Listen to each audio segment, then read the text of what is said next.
back again. Okay, do another stream. Well, on my last stream, I installed automatic updates. And then some apps had an app you have to install, and you have to do some setup in config files. And I saw, well, I'll just show what I saw a minute ago. I was doing my screen test. dnf-automatic update backend app is running as usual. Command user bin python 3 user bin dnf-automatic updater, but there's no notices of updates, and there were several 60 or 70 or something, and I didn't install them. I just installed the auto updates and set it all up and then rebooted after a while. And so evidently they did the updates. So I guess it's going to keep on running. I thought it might shut down unless it's like not needed in the first place. Since I did what I did, I just saw DNF close itself down just now. I saw it fading out right there, something to do with DNF. So I didn't see what it was because I had this up over it. But I'm not going to bother it unless I do some research and figure out that doesn't need to be running. That was stock with Fedora 28, so. But it could be that, like I remember with Yum in the past, you could turn on and all. Well, you could do it in Apper was the app they used to use. I put Apper on here. Do a search here. That's gonna, let's see, well, yeah, there it is, Apper, but it won't work right. I'm not gonna open it right now. I don't want to get off into that, but nothing to do with Yum.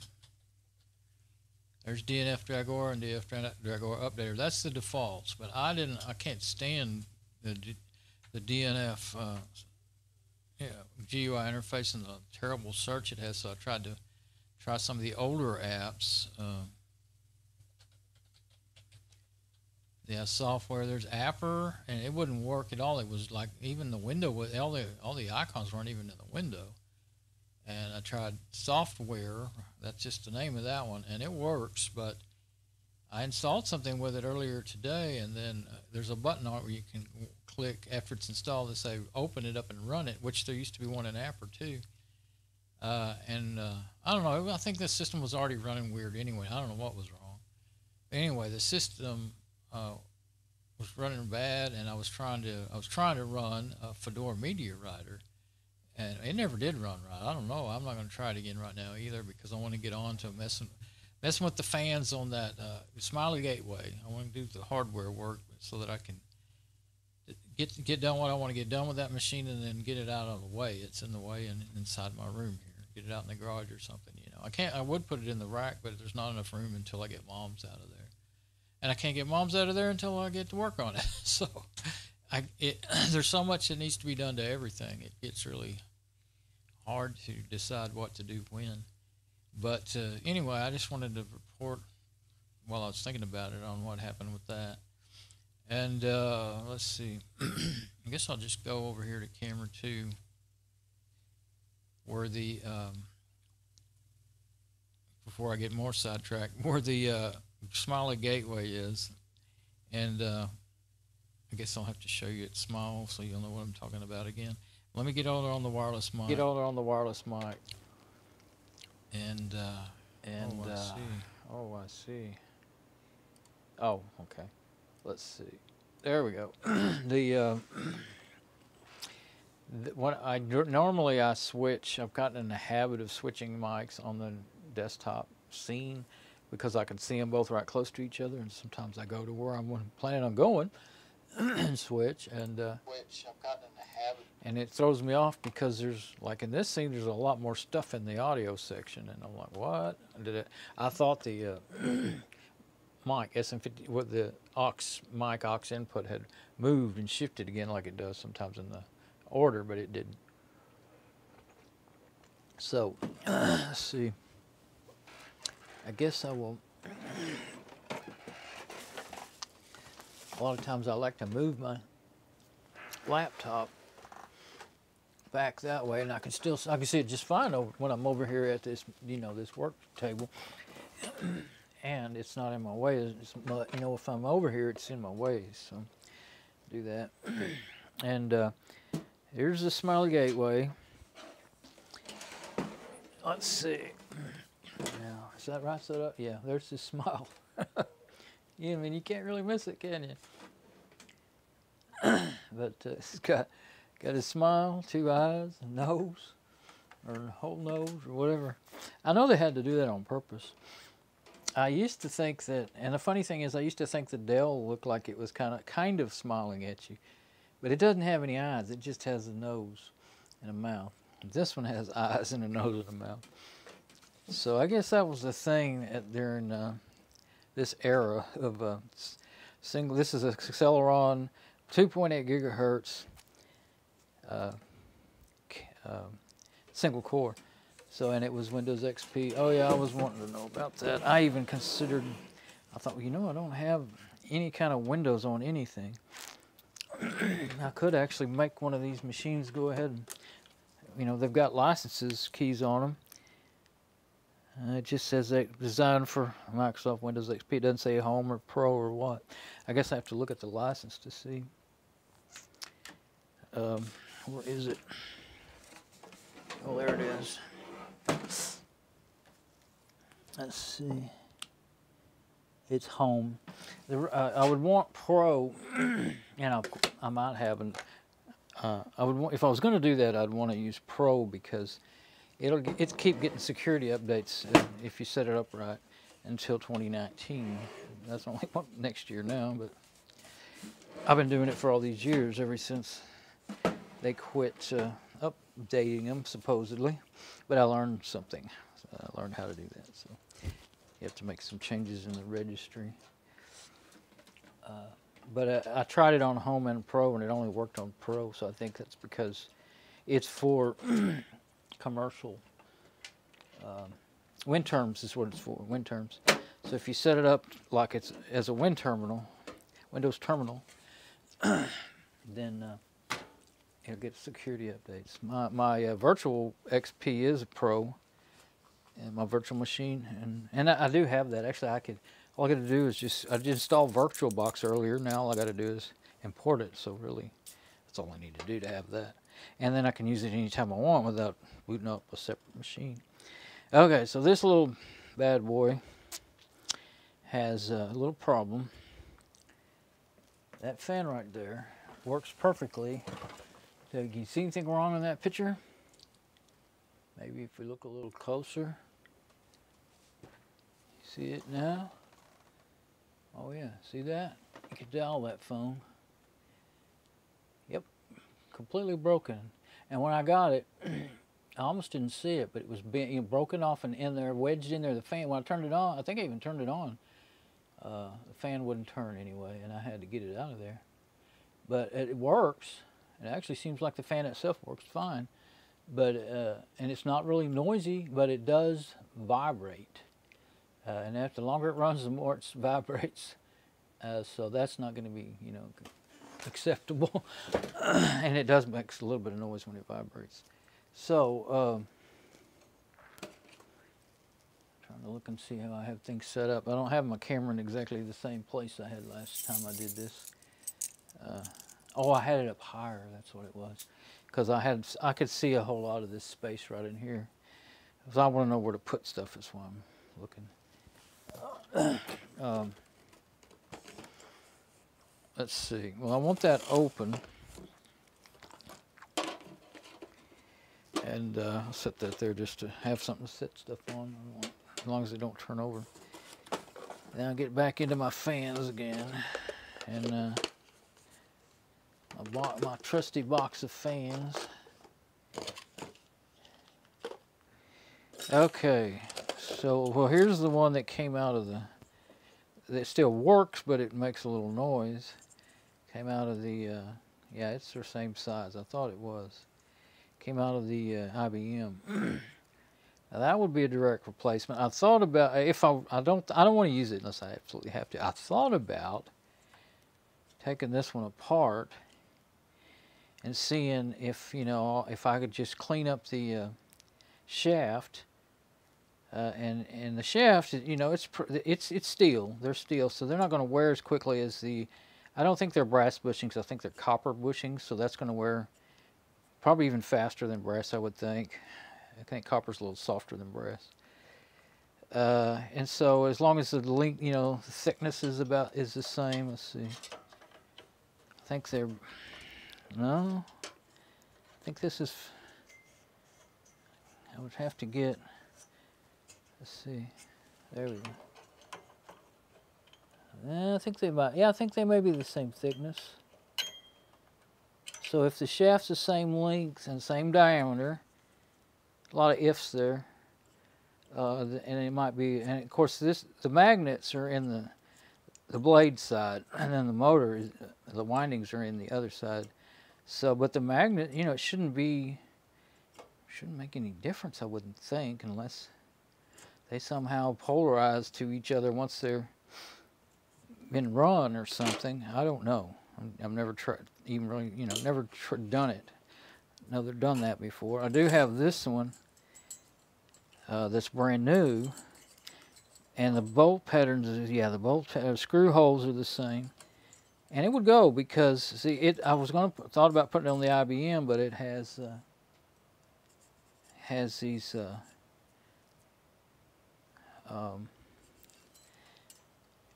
It's rounded here and bigger, and it wouldn't fit on its heatsink because of the way it was mounted. It'd go on here, but I've actually been wanting to save this one for my. I wish I didn't want to get in there. Let me take a peek in it, see if I can see that thing. I didn't want to drag it out. It's just so much trouble. But I've been planning on putting it in this other machine. I thought if I could shine some light in there, I could see. It has a see-through case, see-through lid on the side.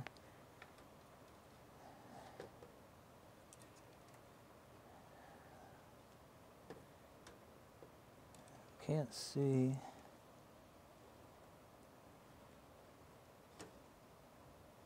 I wonder if I could. Wasn't so much trouble to take that endoscope off there. Shining light through there doesn't help. It's kind of pretty dusty too. It's reflecting. I could take the endoscope, but this whole tripod wouldn't go. I'd have to take it all the way off of there, and then I could take the endoscope and stick it up there, and it's got a light on it and shine it through there. But I remember thinking I could use this by just like this, screw the screws into the fins of that heatsink in there. But I think that this fan is actually smaller than the original. So then that tells me, well, maybe I ought to use one of these others. It's bigger. I have one right here that's not in a machine now. It was in that E-machines that when I used the ASRock motherboard in it. And then I do have this one that might be okay. It's it's an 80 millimeter lighted fan. I thought it was pretty quiet and ran okay, but then I stuck it in that IBM and tested it out again, and it seemed to be making noise again. I guess I'll test this one in here. The way I was testing them, let's see, there should be a case fan plug. There's no case fan in these. So there should be a case fan plug. I gotta have a drink of water.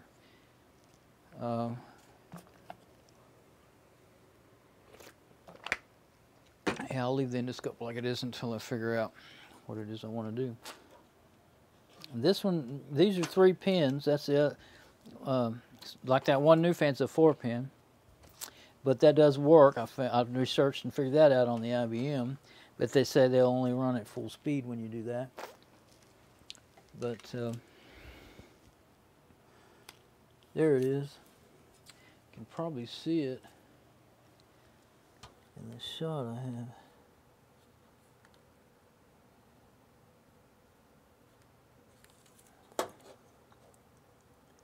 Rear fan, yeah. So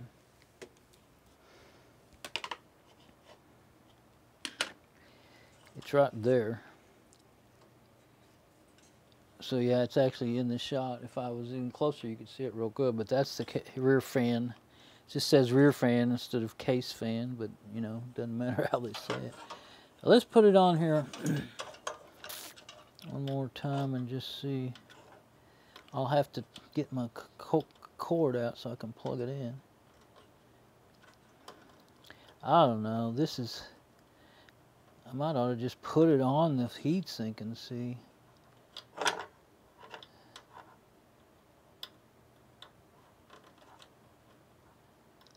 I haven't checked the heatsink paste on here.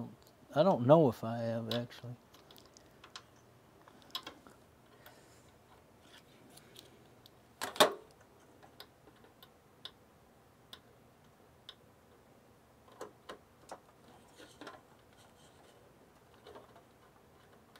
Now I got it on there because it's so precarious though to balance them and hold. This is such a short cable. Balancing them and hold them, but you can move them around and look at them and everything. Now that I have it plugged in, maybe I'll go through with it. I don't know, this is so short, I don't see a good place to put it is the thing. Yeah, and with the other one plugged in, I won't be able to tell. So that's not going to be a good way to figure things out. Let me see about.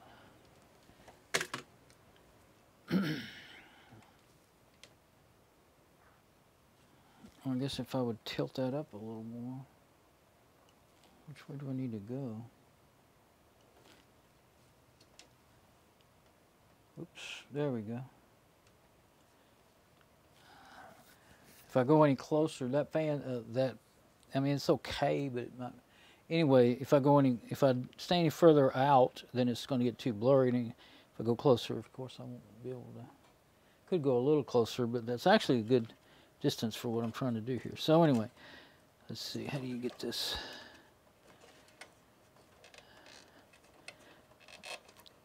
That doesn't want to unplug too easy. Guess I need to get the little screwdriver. I don't know if I want to disconnect it yet or. I already know it vibrates and all that stuff. I was just wondering, I don't know if you push down or what. Oh, I see. Oh man, that's hard to do. It's pretty weird.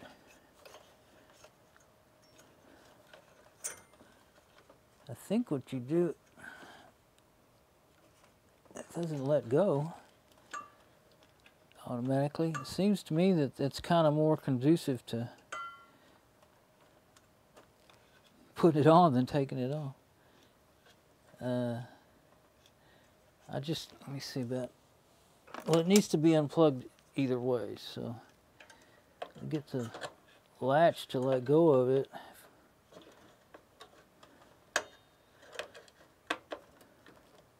I have to get some little pliers on it or something. I guess the regular long needle nose would be the best. I think. Yeah, and the other thing is, well, I need to look through my RAM and see what I've got. But right now it's got two 256s in it. I saw that in Part of Magic. So, you know, it really needs at least a gig of RAM to be any good. And any use to me. And my head gets in the way no matter what I do. That's one reason why I use this other camera along with this one.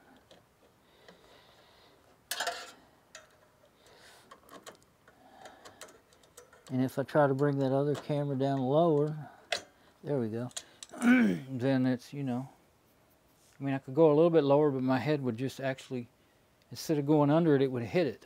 So,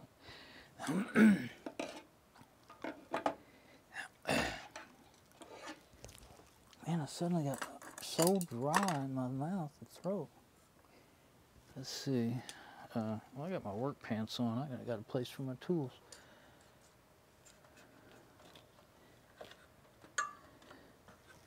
Now, let's see what the deal is. It's trying to let that thing go. I think I'm just going to take that fan off there and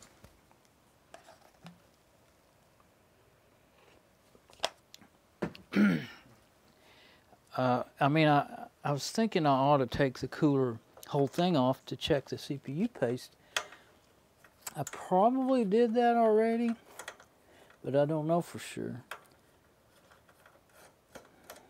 Probably did it when I got it.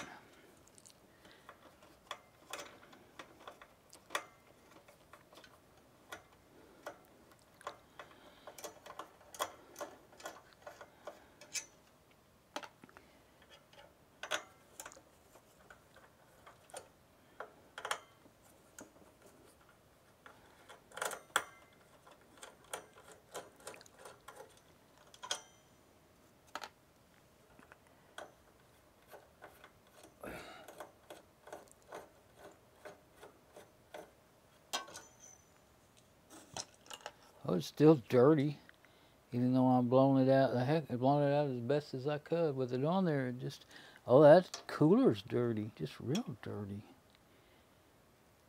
And I've blown it out. Well, I didn't blow it out before I brought it in the house this time. You see, that's why I probably didn't take it off then, because if I had, it wouldn't be that dirty, because it hasn't really been run at all since I ran it for a little bit, checked it out, and then it's been sitting in the garage waiting for me to do something with it this whole time. So, no, I don't think if I had it off, I just took it off and put it back on. I didn't. I don't know, I may have I know, like, some of them I could see that I couldn't get the fins clean, and so I took them off to clean them. So it really needs cleaning before it goes back to work. I mean, the only good way to get all that out of there is with the air pressure, you know, from the air compressor. It's not as much in there, it's all up there close to where the fan is. But I don't want to, I mean, you could probably get most all that out of there with a vacuum, but, you know, it's 6:15 in the morning, and I want to turn on the loud vacuum right now, because, well, I think I heard somebody else get up, but I know Mom's in the next room, and she's asleep, I'm sure. So I'm trying not to do stuff like that. So, it looks, let's see, what I'm trying to do here. I might be able to wipe some of it out of there.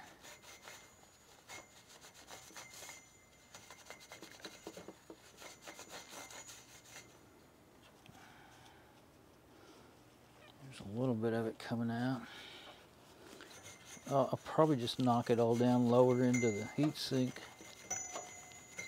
Of course, I could take the heat sink off and take it outside, and well, I could hit it with a vacuum. If I turn on the air compressor, I'll have to open the garage door. Of course, the sun's almost up. I could do that. I just don't really want to get in. To run the air compressor to blow stuff off, you're going to be covered in that dust. I don't care how careful you are. And I don't want to do that, to be honest. There. You have to push down, and when you're taking it off, it's perfect for locking. You push down and it would lock it. When you want to get it off, you got to push down and tilt back, and that's tricky. Pretty hard to do. Okay, and this other, I'm going to go ahead and see if I can, there we go. I guess holding that, yeah, keeping that other thing from springing up on, I mean the actual heat sink from springing up on you helps too. Be careful, I don't want to yank another one of those out of there. So, yeah, it was okay, but, well, it's not dry or anything. But it needs some more. It's pretty thin. Chunk of a little bit dried stuff that might cause it to not sit down good too. A little chunk, can't see it now. Well, I already wiped most of it off. But let's see, what's that?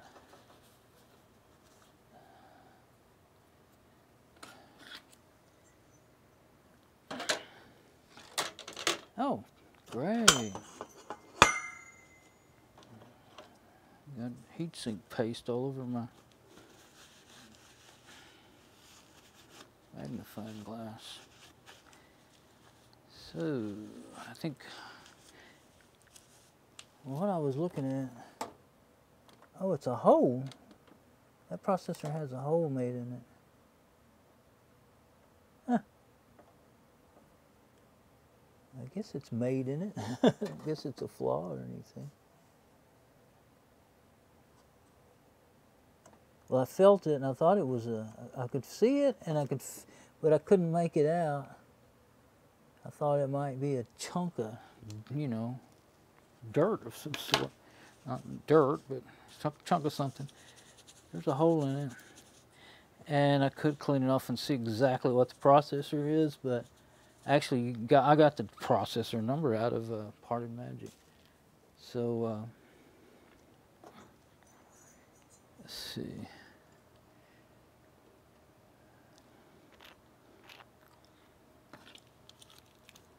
It wasn't real dirty. You know what? It's just a little bit up towards the top. And I have, no wait, they're in the garage. I was gonna say, I have some old toothbrushes I saved for brushing things out. They're in the garage. I could go get one, but I think I could get by with a paper towel and over the trash can here. I'll have to do it over here out of the picture because I don't want to do it over the computer and get stuff all down in it. The rest of it's fairly clean.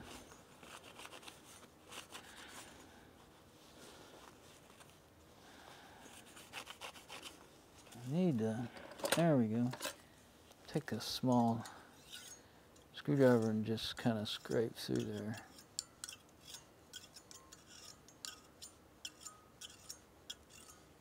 That'll probably knock it all loose better than anything.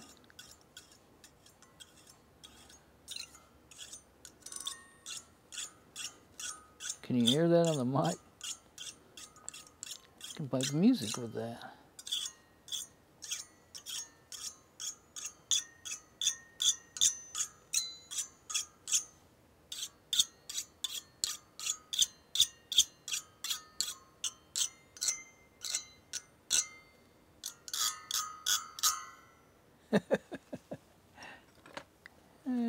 Funny.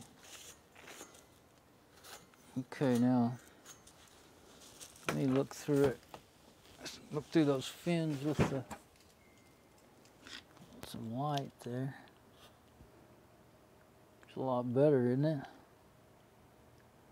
I can kind of tell in the preview pretty good. Yeah. It was just some right close to the blades. It hadn't come out when I blew it out before. Oh yeah, got some more in my hands. So I think I will get a little paste on it and put it back in its spot because it can stay in its spot. And yeah, I didn't really, I mean, it's okay, but I don't need as much as I put on that last one though. Okay. Just got to thinking maybe I ought to take a look at those caps. There's one or two that could be a little swelled. That doesn't mean they're bad, but they can be swelled and bad, or fixing to go bad, or they can be that way for years and never go out. But if you've got one or two bad caps on something and some of them are swelled, I'm beginning to realize that means those swollen ones are bad. This one's fine. I mean, well, I haven't run it long enough to know for sure, but it hasn't acted funny during the times I did run it. I did run, well, I ran the Parted Magic test suites on it and stuff. Let's do it this way. I'll do it the way I saw Morton do it. It's probably less wasteful that way. Running long beads, it's really, you just kind of, you know, like I usually just run a couple of long beads and try to guess at when I have enough, and that's more the way you used to glue things when I was in the cabinet shop, and that was fine, especially when you get practice at it. You know, if you don't want to use too much glue because I got too much of this, too much glue because then it squeezes out all over the place and you got a mess to clean up. And if you accidentally let it stay on the wood and it dries, then it, especially if it's plywood, if it's plywood, it'll soak in and you can't sand it out without burning through the plywood, burning through the veneer and making it really, really ugly. And if it's hardwood, then you'll sand a divot in it, and that can show up in the wood finish, you know. So what we would do is take a wet cloth and wipe it off, damp, not wet, damp. And but you usually when you're in a production environment, you're trying to go fast, you usually end up missing some if you get too much. So it's best not to get too much. Let's see, is that the way it goes? Won't go the other way, so yeah. Okay, here we go. Yeah, if it would have been as dirty as I thought it was when I first saw it, I would have not put it back like that. I'd have gone ahead and cleaned it. But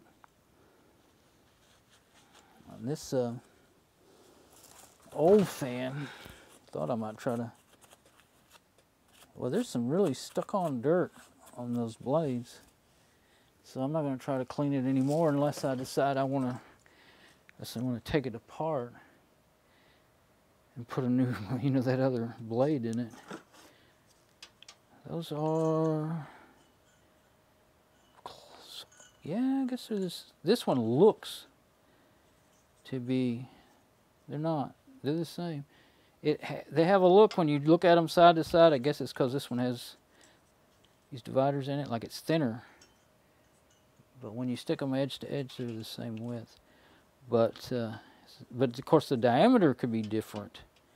This one is, I already had that sticker off once and it'd come off easy.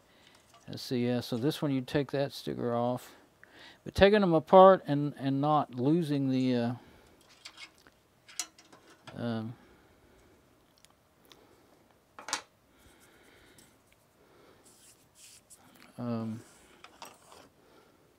put these screws over here so that I won't actually turn them over. Those are the only, I have those two and then this one that oh yeah, okay, so if I decided, I guess I should have went ahead and looked in this other box. The one I have in my mind, having this one earmarked for, this one here, if I don't need it, like if it may be that it's smaller than the one in there, and really, it seems like I remembered it was smaller, and I wasn't sure I wanted to do it because I didn't know if it'd turn enough air to keep it cool. If it's not as big as the heatsink, or as big as the original fan. So in that case, I could use, well, that other one that I have that I didn't get out, it is bigger. So that might be the one. I can open that case door, or I can try shining that endoscope's light through it. Let's see.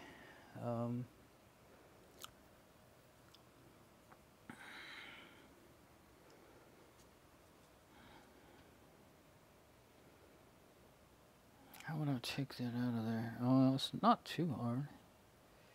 I just have some things twisted around it. So, I can't think of a better way. It just came to me just a while ago. I mean, this, I take it on and off. I just prefer not to.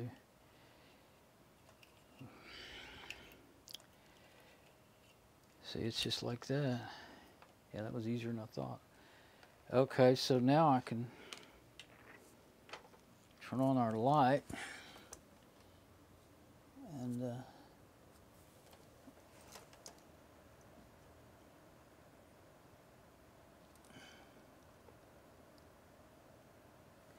All right, well, let's switch to the endoscope now and see what we get. I think I'll just go straight endoscope.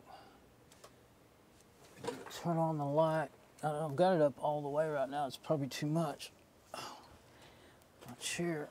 I think it's best if I have the chair to support me, at least most part here. Okay. Yeah, I have to be down low in order to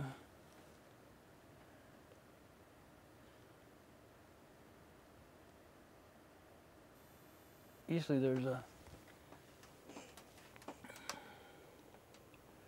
oops.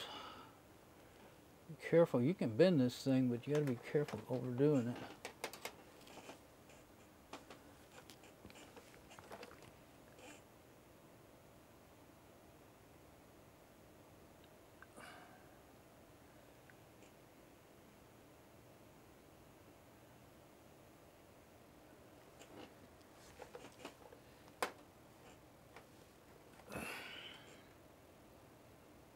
Yeah.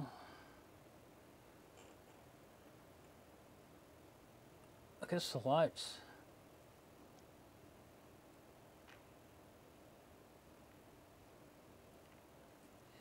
Light's not going to work because it just reflects too much off of that thing. Unless shining it through the fan area would work.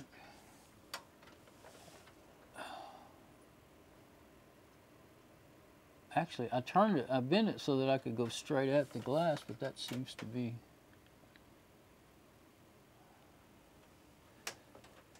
I was getting a better look inside before I did that.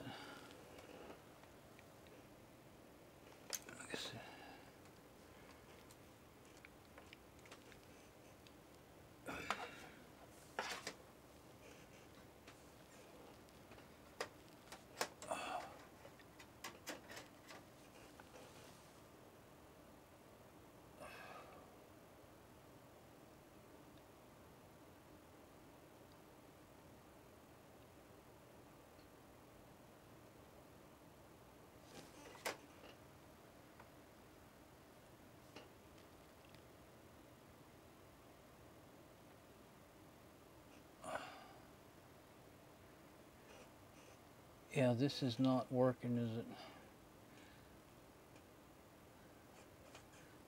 Okay, I'm gonna turn the machine on. There's got a red light in this fan here.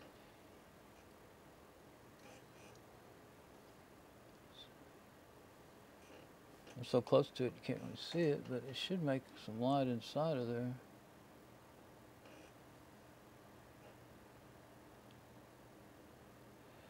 If I can just get to where I can see. That's the fan, the edge of the fan. The CPU fan is now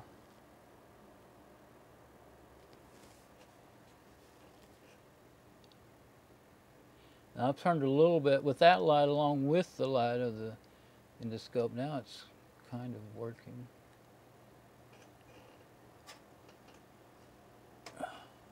Or it was in that one spot, I guess. Oh, there we go. What's this?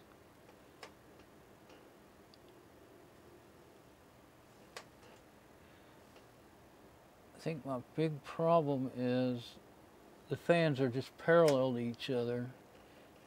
So when I try to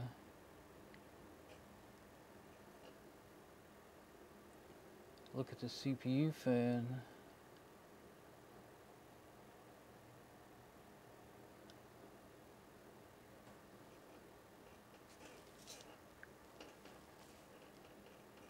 I really thought oh, there it is. Thought I could do it better. I mean, I know you probably can't tell that's what I'm looking at, but I can see that's what it is.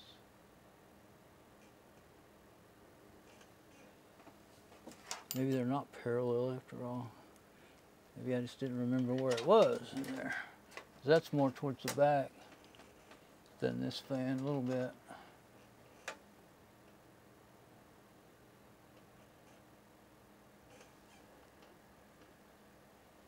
Now I lost it again.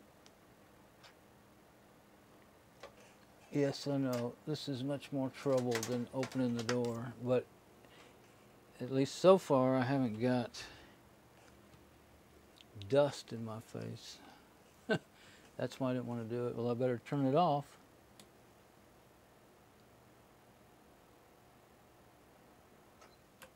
Because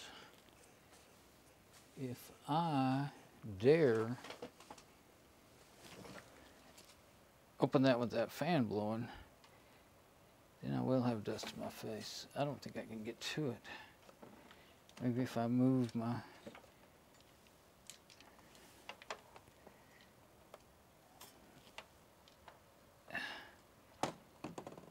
flashlight.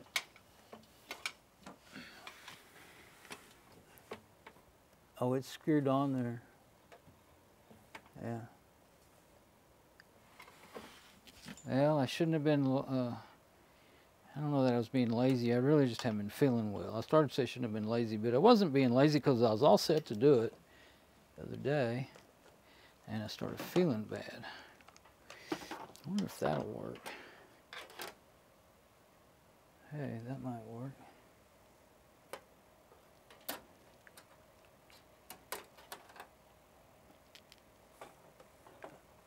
I thought about using another external light a while ago, and I thought, well, I was looking at this. I have a lamp up there.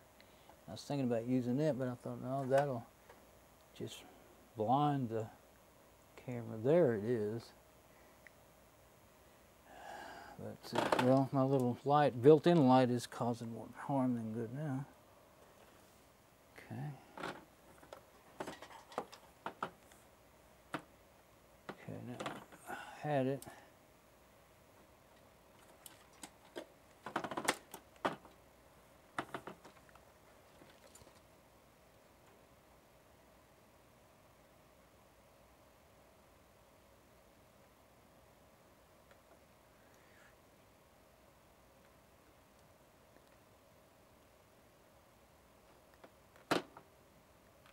Lost it again. Trying to get an idea of how big it looks.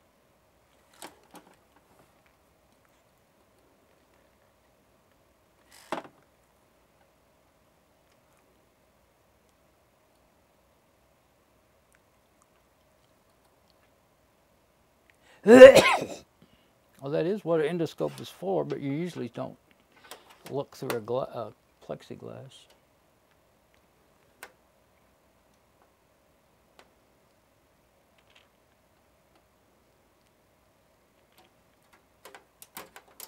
There's a metal on the and that other fan, and it's what I keep going over that blocks it.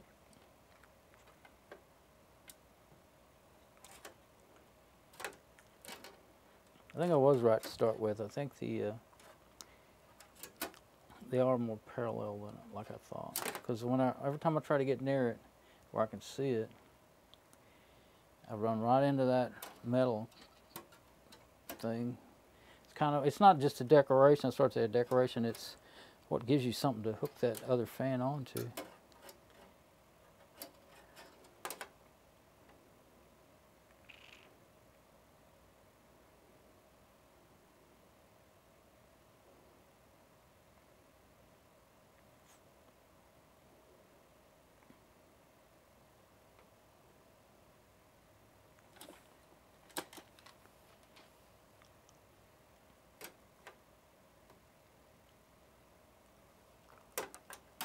This thing is, inside and outside is going to be full of dust. And I thought, I'll just drag it out, clean it, take a shower afterwards.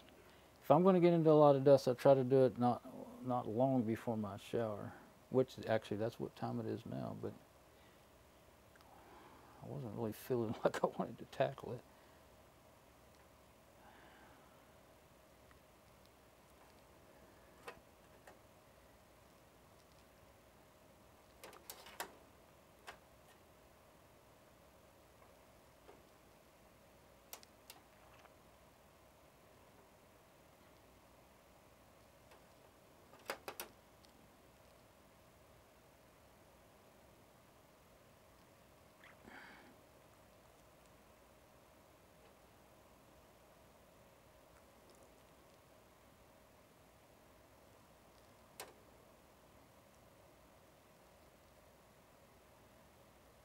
just pretend it's pretend it's one of those spy shows. I was watching Chuck.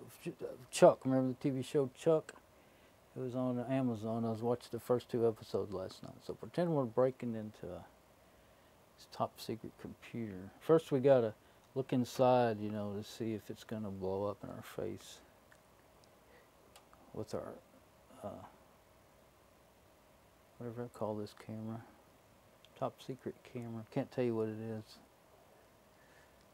Okay, I just know there. What's in the way now? A wire. Okay.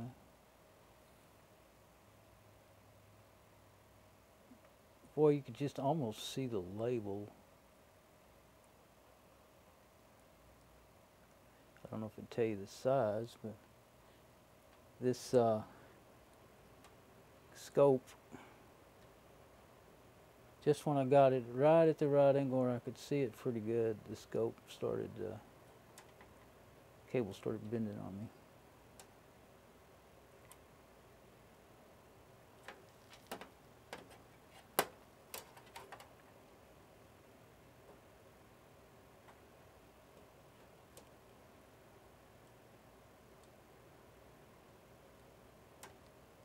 But yeah, it is parallel with the other camera, but you can't look through it. There's a grate, air, you know, an air grate. Oh, come on, stuck in it. Air grate in there.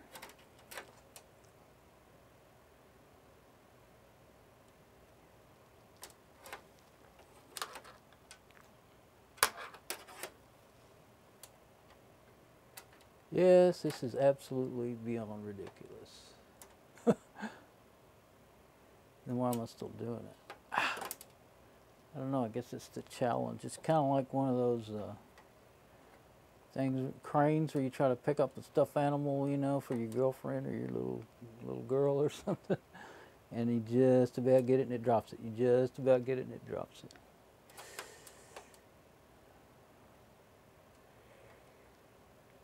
It's so close to letting me see that thing. I saw it a minute ago. I don't know exactly what it was I was doing. In the same area, but I had it angled somehow differently, I guess.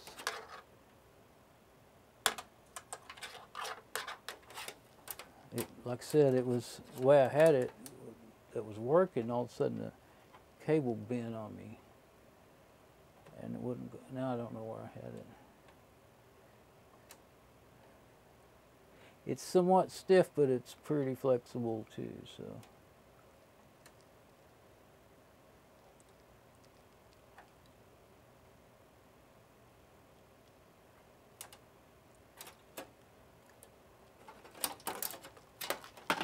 Yeah, the harder I try to get it in place, the more it bends. Probably got it dirty. There's lots of dust on that case cover.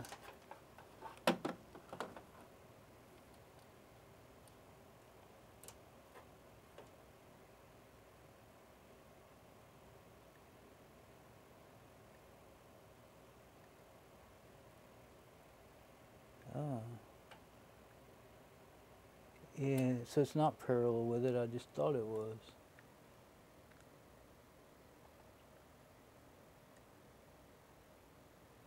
So what size is it?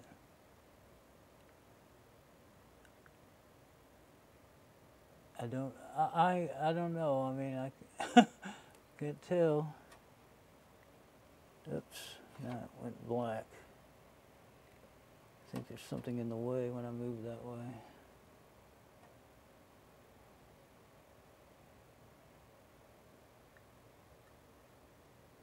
12-volt DC. Dang it.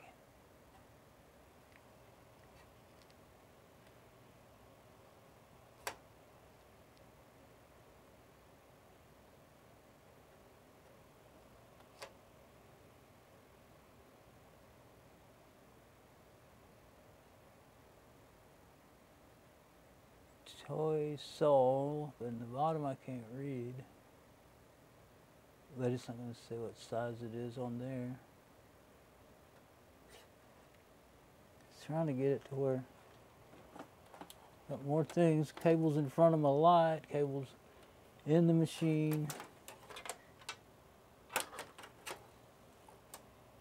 So it's behind the other fan, and I guess a little higher. Or no, I guess it's about the same height, but it's behind it.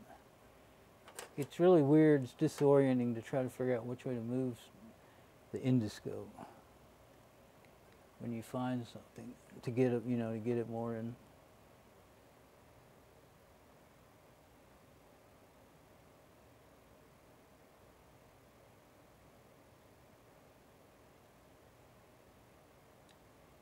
I don't know. I mean, I kind of want to say, oh yeah, it's bigger. It looks bigger than the others. But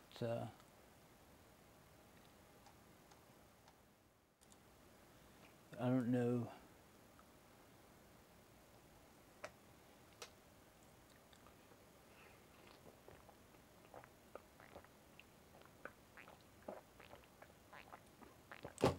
I guess that before, in my last video, I started having horrible sinus and took another pill and ate my supper. And I guess now the pill has kicked in and I'm so dry, I'm just about to die. So I guess it's, I've got 3 brands of cold pills is what they are. I can't take the daytime, they raise my blood pressure, so I take the nighttime ones. And so they do make me a little more sleepy, some more than others. A little more, but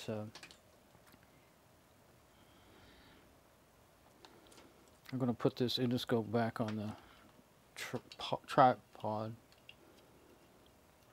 And I forgot what I was going to say. So yeah, I guess it's hard. Well, some of them, they act different. Each one acts a little bit different. Well, one of them doesn't have all the same ingredients, but even different brands with the same marked ingredients, they all have pretty much the same marked ingredients. Still do act differently. I don't have that thing on there as tight like I had it before. I had it on there so that it would really not let it slide up and down too easy, and that was the way I was able to keep it wherever it was I put it, It has stickum on it. This came off of my coffee, and I'm going to try going around one more time with that one. Let's see if that'll do it. Yeah, these are those things on your bags of coffee beans. They work pretty good for stuff like this. They're just tough enough, but not too tough, And so, yeah, that's got it. I'm going to put those screws somewhere else. That way I have that. Actually, I might ought to move my... It's hitting my remote too. Didn't change anything, but I don't know where to put my remote besides right there. Usually I have it up in the air, but every time I want to move it, it gets hung and drives me nuts. So I guess I'll put it right there where I normally keep it. The only reason I took it off of there is beside my laptop is because every time I would swing the laptop around towards me, it would want to fall off of there. Okay, so yeah, if I was wanting to figure that all out, I should have just taken it out of there. If I was really serious about it. That did kind of help me a little. I kind of think from the looks of it, it's bigger than these. It just, yeah, after I go in back here and look at those again, I think maybe I was right. Let me figure out what camera I want. There we go. Okay, we're not actually too bad in the view. Just trying to figure out which way it needs to go.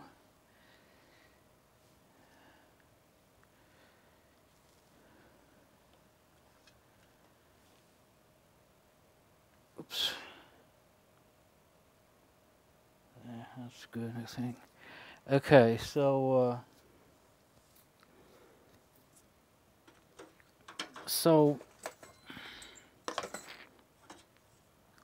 I think I might want to. There's two things I'm thinking. One, I'm thinking I'll put the lid back on that and use it as a workbench for a minute to take that apart, because I think it'll be just the right height for the. I think. Oh, it's too close. Well, I can always move it a little bit, but I think I will do that because if I, well, yeah. I'm really very tired, and I was thinking I could sit down if I take the computer down from there. Maybe I should do that.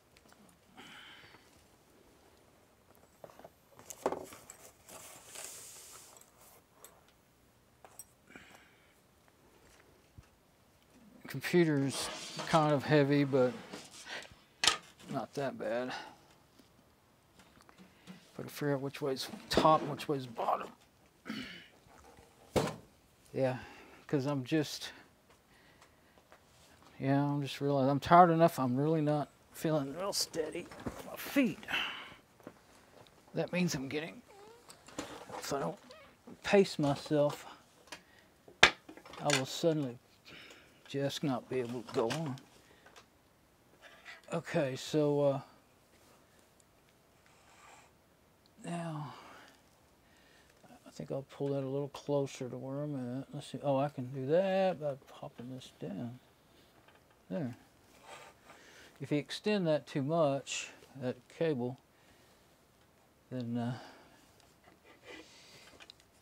it will not sit still. It will wobble all the time. Where's my knife?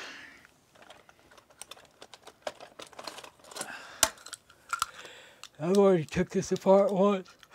I think I did it in the garage. I don't remember. I think I was out in the garage when I did it, but anyway, not on camera is what I'm trying to say.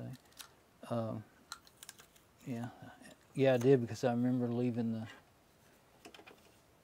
sticker on the. I have a little 12-volt TV that I've had since the 70s out there, and I remember sticking it on there and leaving it. So that little bitty ring in there is plastic. Doesn't look the same as most of them. A little plastic ring, they're usually split. And you just pop, they're just a keeper ring.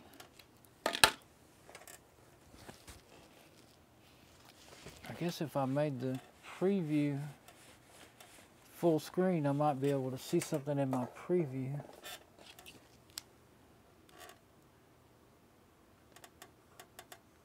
There, if I spin it around, yeah, I see the split in it now. I guess you can see it on the camera. I'm gonna go ahead and make it full screen because I don't think you can ever, it's hard for me to stay in the picture as it is. So. Now I sprayed this with Rust Buster. This is the one out of the IBM. I sprayed it with Rust Buster. I'm still gonna have to use the magnifying glass. I got one that's even closer than this one. I guess I better try it. One thing, these things have lights on them, but I got one that doesn't always work. It goes in, if you touch it, it'll work, so I guess it has a loose connection. And that makes a huge difference. And then this one doesn't seem as bright, and then until you turn it around towards your face, and then it blinds you. Yeah, there's the keep, okay, there's the end of that. Okay, so back to, I thought maybe I could use the endoscope as my, I don't have, oh, do I have that light on? No. It's the light in the room. If I turn it on, what does it do?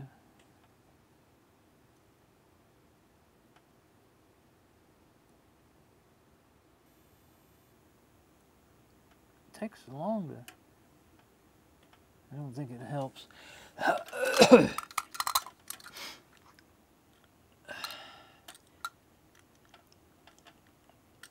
My preview on my laptop went to sleep. I'm actually I'm at least using it. It's a delay, but at least I can use it to stay in the frame without twisting my neck off looking. When I'm doing something this tiny and want to use the camera to help me, I need to have this table in front of my computer. I forgot. I'm afraid I'm just going to break this keeper. This is the one that's really not any good. Well, this one's kind of more good than the other one with the broken fin. I did think, what if I broke another one off opposite that one? I didn't figure that was necessarily a good idea. I didn't figure there were even amounts. Let's see, if I broke that one off, 1, 2, 3, 4. 1, 2, 3, 4, 5. That's what I thought. 1, 2, 3, 4, 5. 1, 2, 3, 4. So there's no way to balance it by breaking another one off. I think that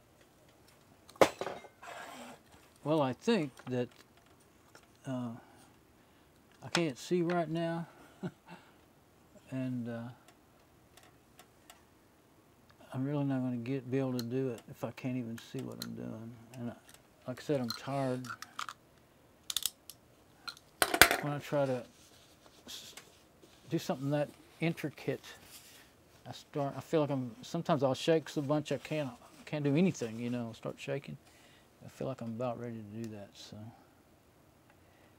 I'm not going to try to take it apart. It's such a small chance that it would work to take. Well, I didn't say a minute ago. I said it, but I was thinking about taking this blade off and putting it on the other fan, because I think this motor's about worn out, and the other one's seems to work pretty well, other than the broken blade. So I'm gonna forego that idea. I don't think I can do it. And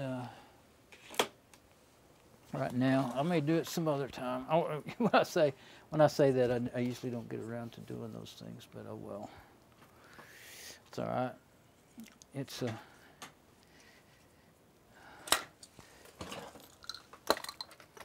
you don't have much chance of having any worth all that effort, you know. Even if you did pay $8 for a new fan, I don't like that. I don't like paying $8 for a $2 fan. If you could get it for $4, maybe, you know. Let's see. I want to go ahead and get this one off of here.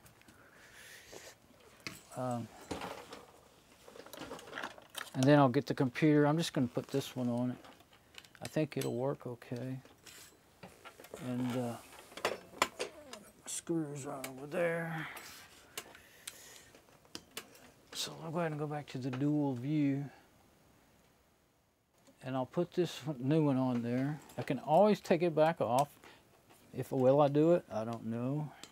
Will I remember? That's the thing. Seems to be pretty tight.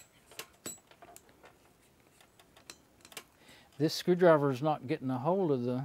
I don't know if those things are worn a lot or what. They don't look that worn. I can tell they've been used, but... Well, I'll get my ratchet screwdriver with a smaller tip on it. I think what it is they're... Oh, no, you want the regular tip. That's weird for little screws like that. That have big, you know, big screw heads on them. But evidently they do. I'll put these up here where my laptop sits for now.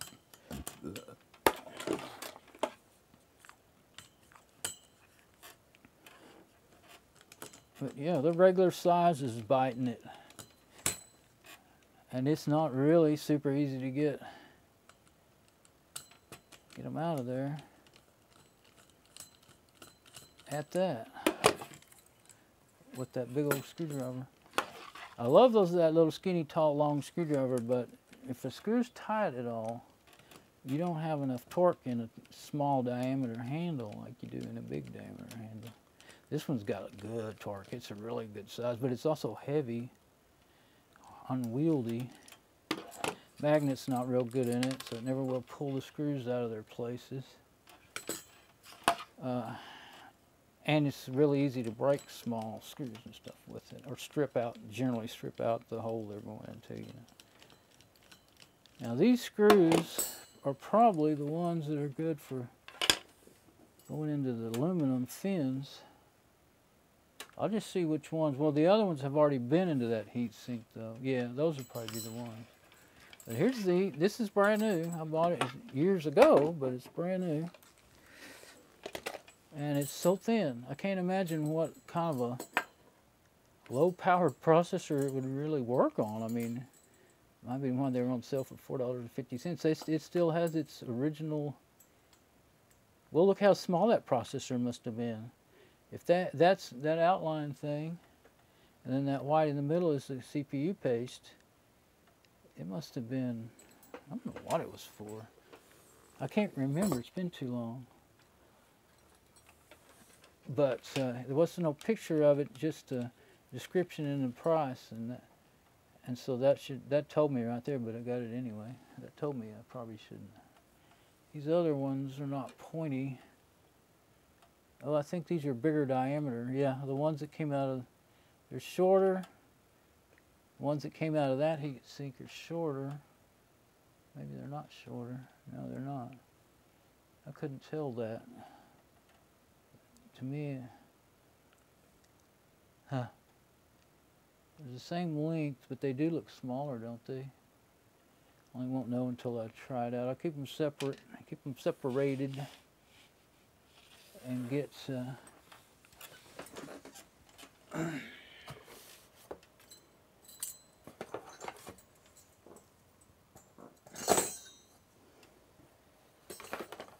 Get the computer back up here.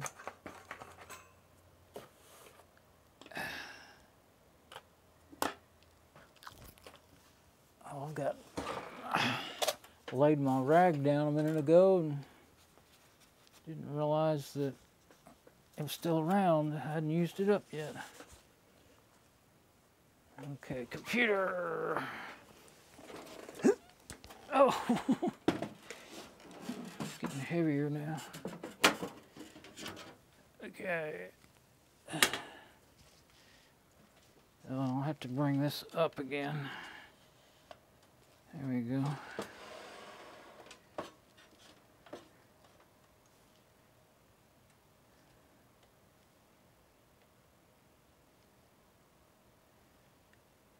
There we go. Okay.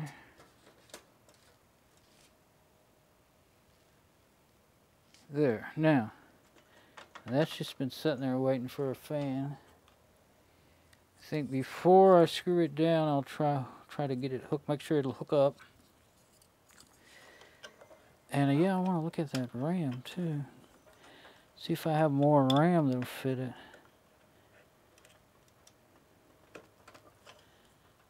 I think I did it.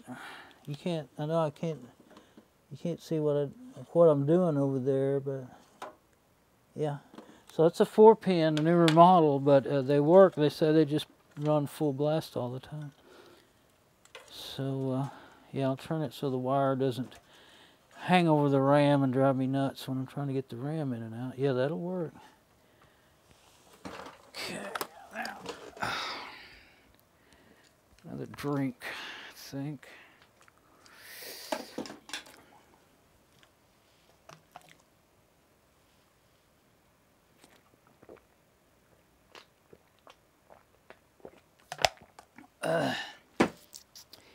I think the screws that came out of there is the best bet. I hope these, yeah, the heads should be all right. I was sitting there looking at them going, those heads gonna work. I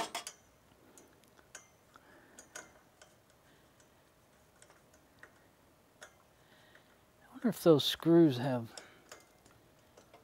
sometimes aluminum, you know, is soft and it'll come off and, oops.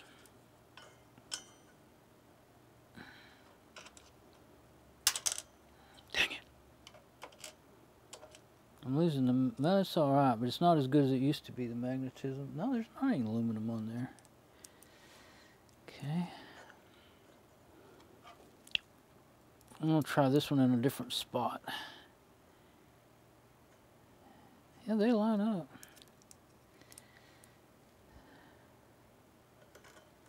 It actually looks as though it was meant to go in that spot. Maybe I wasn't hitting the right spot. I don't know. I think I'll try to get several of them started and see.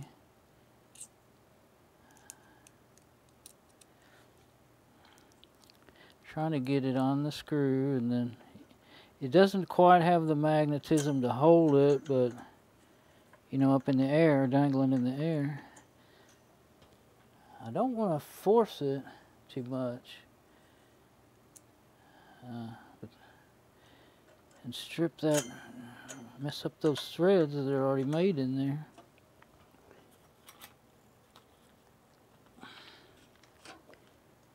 You know what? I want to put that, strap that heatsink down first. This fan could make it tricky to do that. It's sticking out more. I think it would be all right, but let's just do that. I just realized. I guess I can leave those. Yeah. I got to be able to lay it down or something, though, so that I can. Okay, there we go. Now, let's see. One of these goes. Yeah, see, that fan would have made it to where I would have had a little harder time, I think, doing all this. So, there we go. Let's see.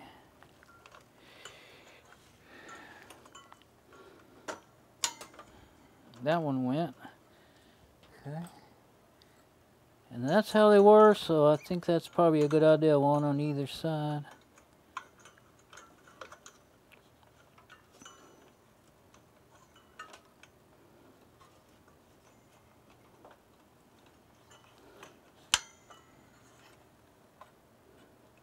Is that it?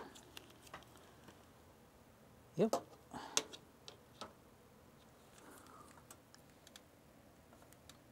I don't know, they could maybe go both ways, but, you know, now it doesn't jiggle around at all. That was one thing that was making it kind of funky to screw down. Let's go ahead and try the big screwdriver now. I just don't want to overdo it. I like to start them with the smaller screwdriver so you don't strip it too easy, whatever.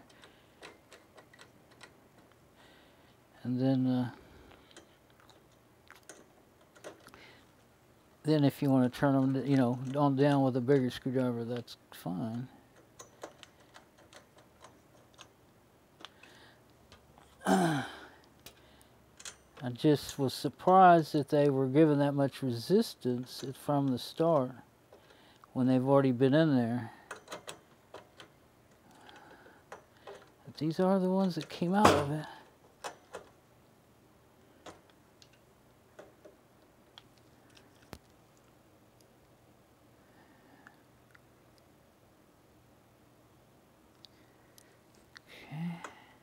I think I'll just turn them a little at a time.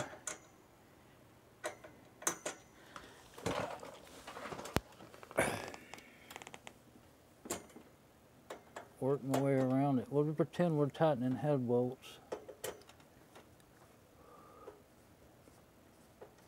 Oh, now it's...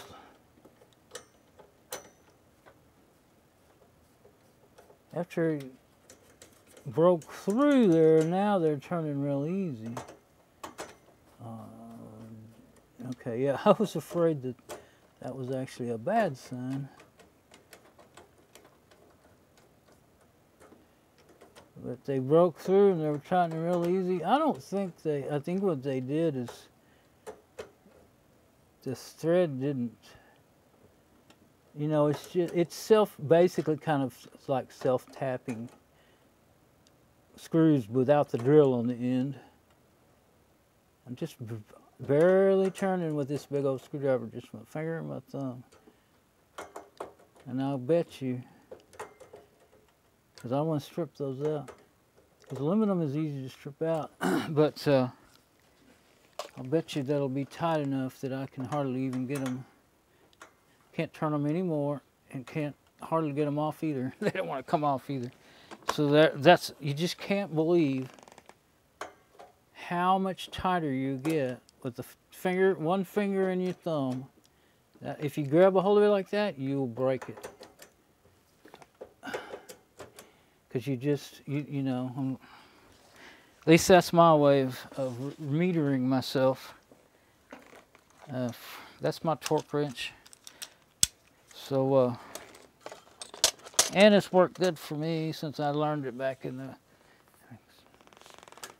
well, I don't know when I really started figuring out, either when I was a kid in the 60s or a young teenager in the 70s. But anyway, it works most of the time. Okay, so that's in. And we got two 256s in there on the RAM. Usually, let's see if they're matching RAM or what they are.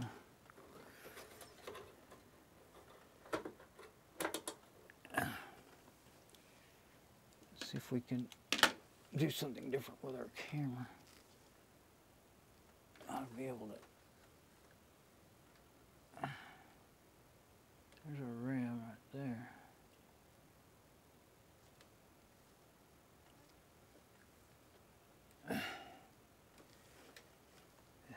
Okay. It probably, I would be surprised if they're the same brand and everything. I could have put them in there. I may have already went through my RAM and decided that's all I had left. But as many as I took out, putting those 2 gigs and everything, I would think I had. Okay. That's not straight for you, but that's a 256. Yeah, there we go. 256, 3264, DDR. DDR2? Oh, DDR256. Yeah, it's just DDR. And I'm not sure what brand it is. These screws need to be put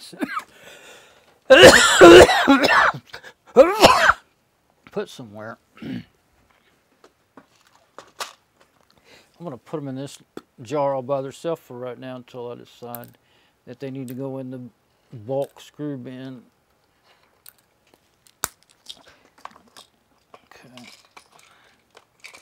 And if I do forget where I put them, I'll pick that up and shake it one day and I go, oh, there's screws in there.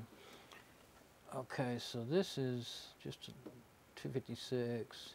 Pt49 and 256.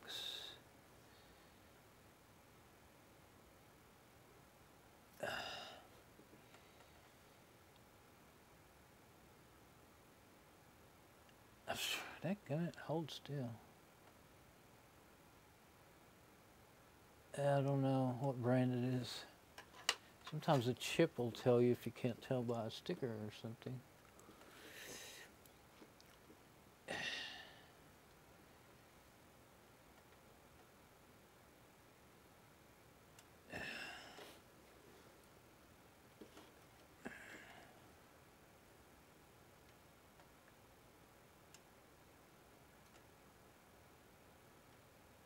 I see a big S, but I can't read the rest of it.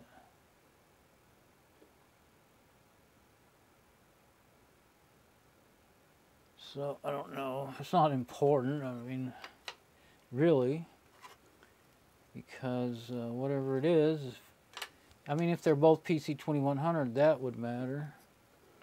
That's the only thing that would matter. That's DDR266, but that may be what 2100 is. I can't remember.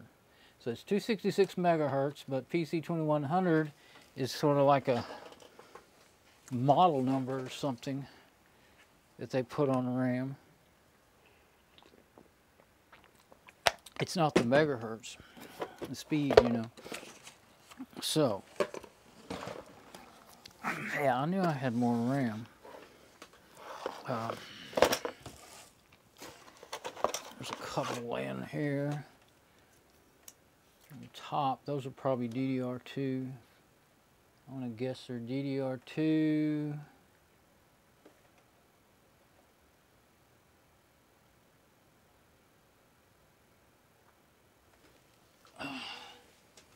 I'm going to go ahead and go straight to the endoscope so maybe I can see it.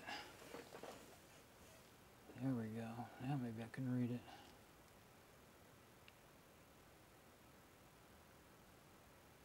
That says 1 gigabyte. PC2 6400U.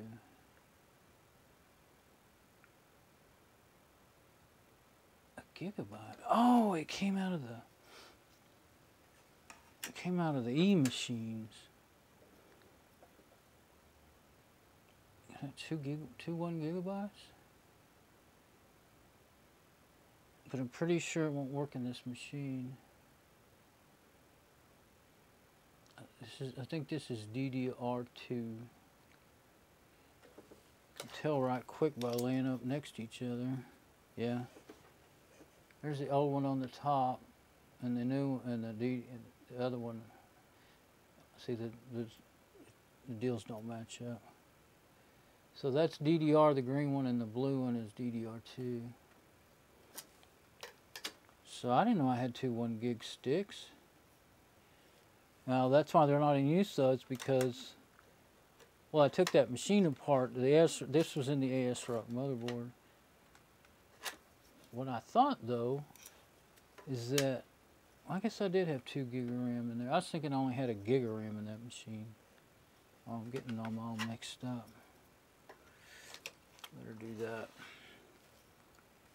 I didn't look at that sticker. Let's see what it has on it. KN. It's not Kingston. It's not going to be anything like that because, well, there's the brand on that.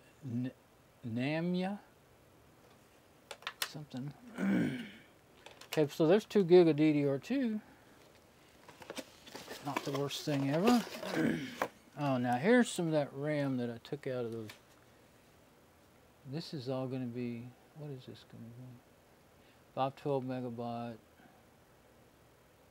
PC2, 5300, yeah, that's DDR2. These are in the cases that the new RAM came in. Why can't I get that? 512 megabyte. PC2, 5300. Yeah, so that would, those two would give you 1 gig, but that won't go in this machine because that's PC2. I'll open them up and make sure, but I can get it open.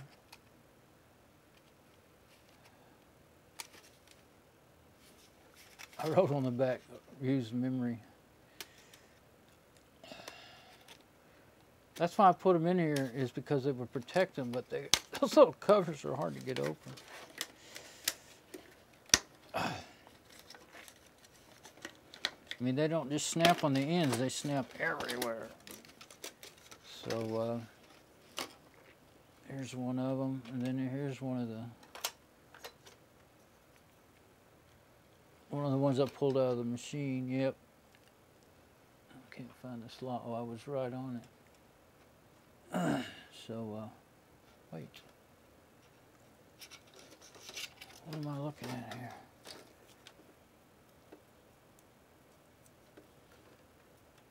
Do those match up? No. They're close. Oh, yeah. I guess I didn't have those other two. They were further apart a minute ago when I was checking them. I didn't have those other two lined up as well. No, they are pretty far apart. Yeah. Yeah. So that ain't working. Put these back in here. If I can get them in there. So that's only, see, that's only a gig right there. Those other ones ought to, those 1 gigs ought to be in the protective case. Oh, I see. Yeah, I pulled those out of the E machines. And these were pulled out of, I don't know what they were pulled out of, 2 512s. Anyway, it's only 1 gig total. And I think all of these are going to be, I got more in here. Let's see. Let's just try to read the labels and not pull them out if we don't have to. It's too hard. 128 megabytes, DDR. That ain't going to help because I've got 256 already in there. What's this? This is going to be some of that I pulled out of the. Where is it? 256. So it's a Kingston. That's a 256. It's right on there. Oh, it's symboled in China. Genuine Kingston. But Kingston generally is good. I don't usually have trouble with it. These packages are not Kingston. They're forgot the name. It's Computer Bay. I bought 6 or 8 sticks of it, and all new, $10, $10, $15 a stick, depending on what it was. None of it's given me any trouble. It's been really good. But recently I went back to on Amazon and looked at, what they had to offer, and they had bad reviews. So I guess they have quality control issues. I got lucky. When I was doing it, they weren't having that. They were coming out with good ones. But there's another 256, but there's not really any reason to use it. Unless I had, mismatched speeds or something.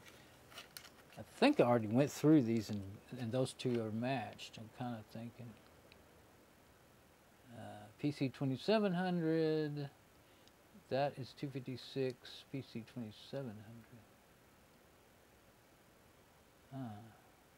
Well, I guess that is, yeah, it doesn't say DDR2 or anything. That's Samsung memory. What did I have? Those other two are probably 20. I have to look it up. I guess I'll have to get on and look. I would like to match the speed at the very least. If I can't find a couple of 512s, I didn't think I was going to find a couple of gigs that would go in, that I had. I didn't think I had them, but what do we got here? EEPROM memory. Oh, okay. This is old memory. I don't know why it's in here with this. It should be.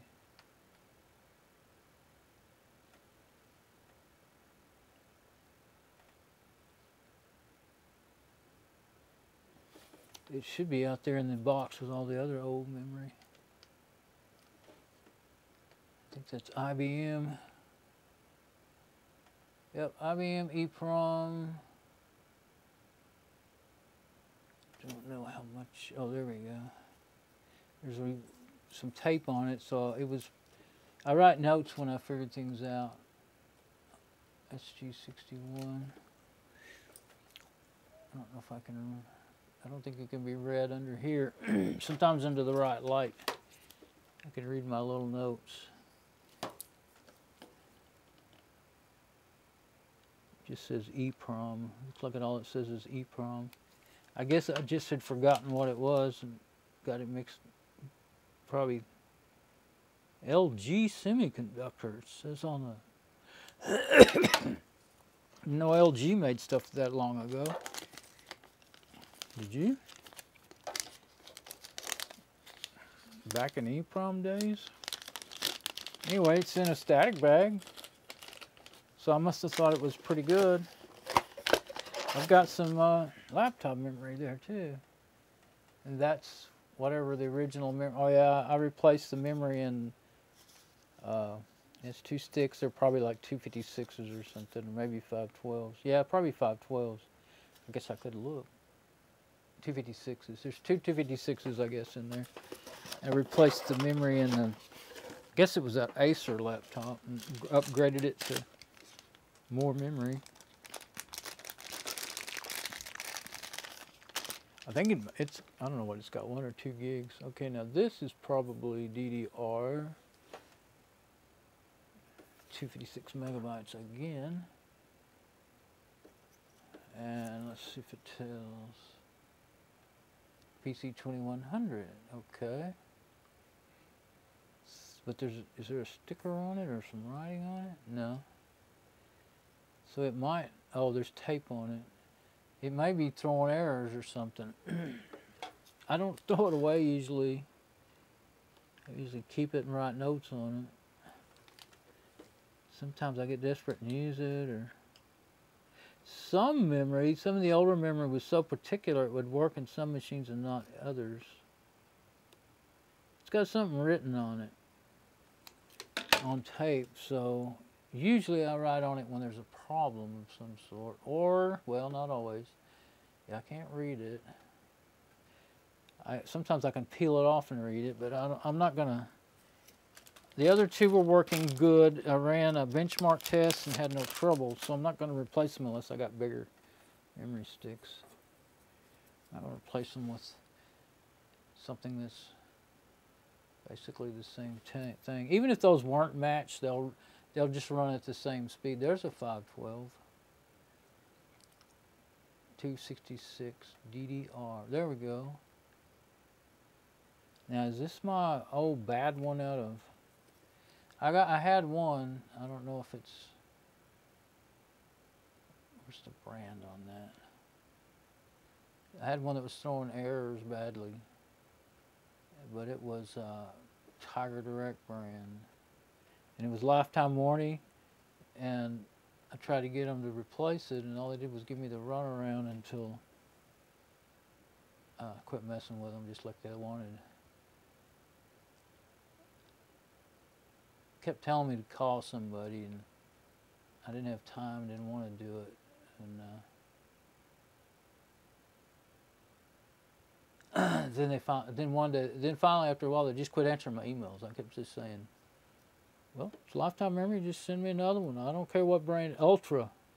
I don't care what brand it is. This is it. So yeah, Tiger Direct's lifetime warranty is not worth the spit it took to for them to write it out. Worked good for quite a few years, but then but if you're gonna give a lifetime warranty, you darn sure ought to honor it. I can't read that tape on there anymore, but that's one I remember. Can't read it. Well, it's been on there so long that the writing's all messed up.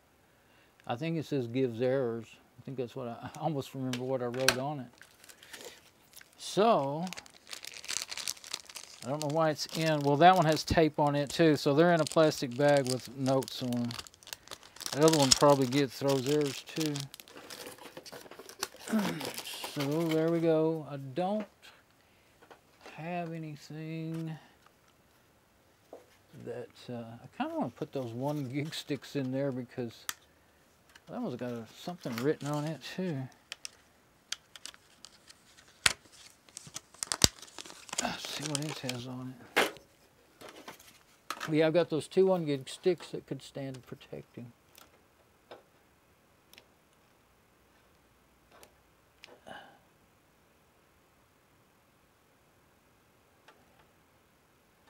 Gateway, Jeff, XP,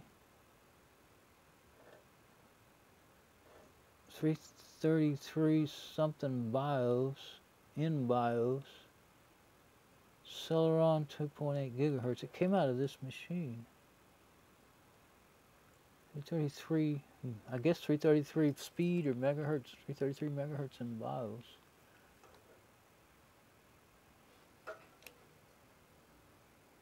.256. I don't know why it's stuck in there. It looks like it came out of this machine for some reason. But it's only 256.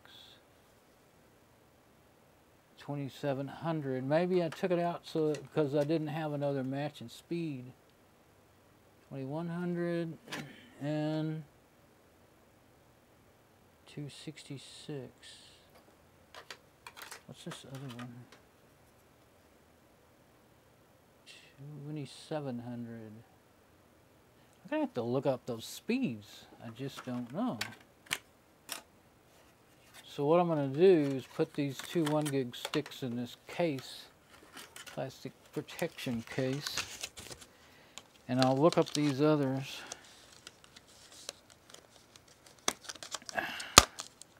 To see it. So I ain't gonna be able to bring that memory up.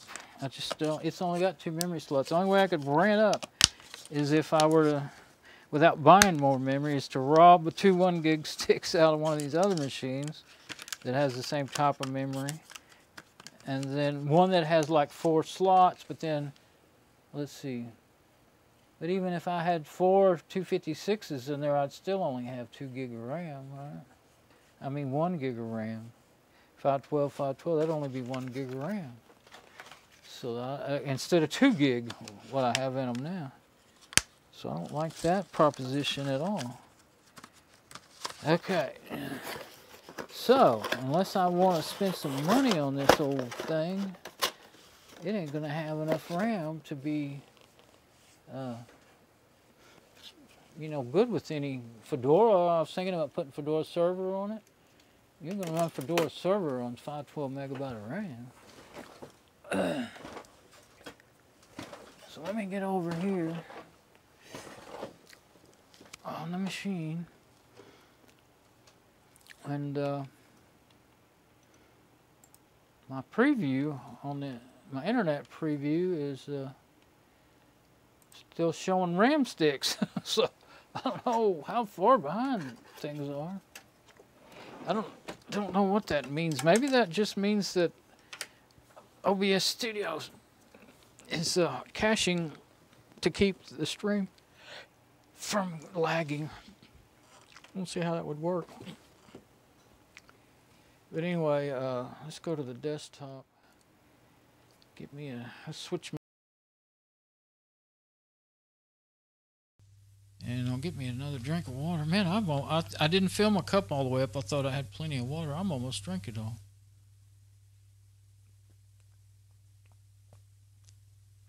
And when I'd finished that giant cup, let me show you. If I finished even 3/4, I think I finished probably a half to 3/4 of this cup during this time here. Because I drank probably that much while I was eating. So I know I drank about that much since, maybe, I don't know, maybe it was a half. I just don't see how I could drink that much. I sip on it all day, and usually I maybe drink 1/4 of it or 1/3 of it, and then it gets kind of warmish, and I go refill it. And actually, lately, it gets cooler sitting in here, and the room temperature is cooler than the water coming out of the pipe in the kitchen. I think because the sun shines on that kitchen wall, and it's the outside wall, you know. Anyway, let's go look this up. Quickest way I know of to figure out which ones is which is to just Google it. So PC 2100, sometimes they have it marked, sometimes they don't. Okay. So PC 20, let's keep those things separate.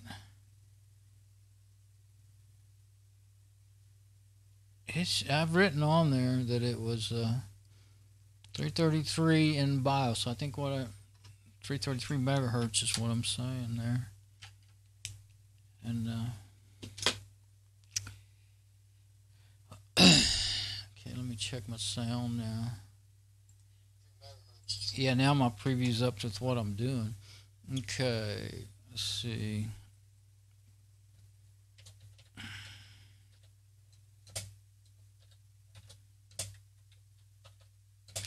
$2100 equals how many megahertz?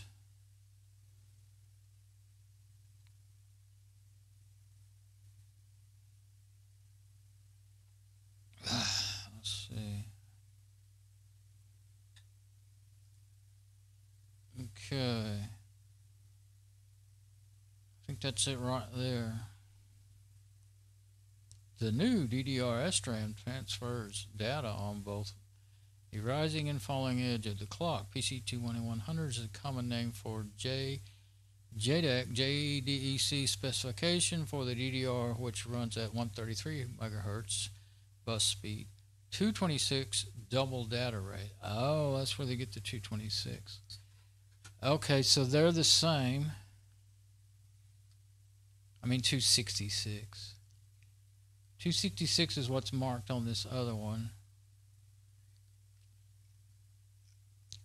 So yeah, I kind of figured I had went and figured that out before I, put them in there together, because I knew I had enough memory to go ahead and try to match them. And then this other one, it's PC2700, right? Yeah, PC2700. So the reason I took it out of this machine was because I didn't have a match for it.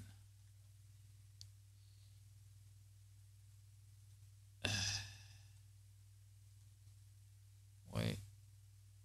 Let's wait on that. Let's see. Well, there's one.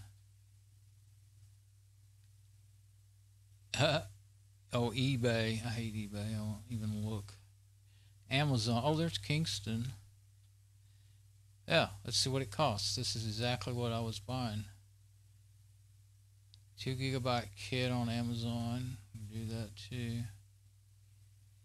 Okay, so there's some explanations. Okay, but here's Kingston. Oh, this is Kingston.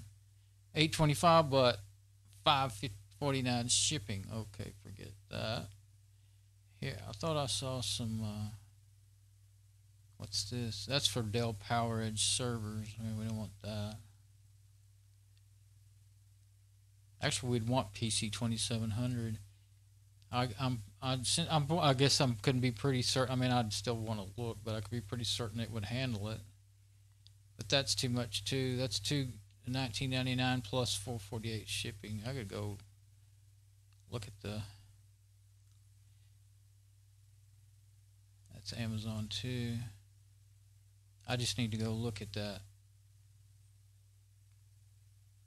$25. Where's I guess I should have. PC2100. I really don't want 2100. I want 2700. Kingston Computer Bay, $13, 2 gigabytes. Yeah, see, oh, well, that's even cheaper than when I bought it. What's this? 12 megabytes for $5.69. Okay. There we go. $13 for two of them. Two 1 gigabyte sticks. 184. Yeah, the pins. I used to know how many pins. I used to know that in my head, how many pins the different memories had. Those are the packages like what I was, different memory came in them, but I saved the packages just to protect my old memory. Oh, I purchased this in see, that's one of the ones I bought before. And I paid more than that for it, I'm pretty sure.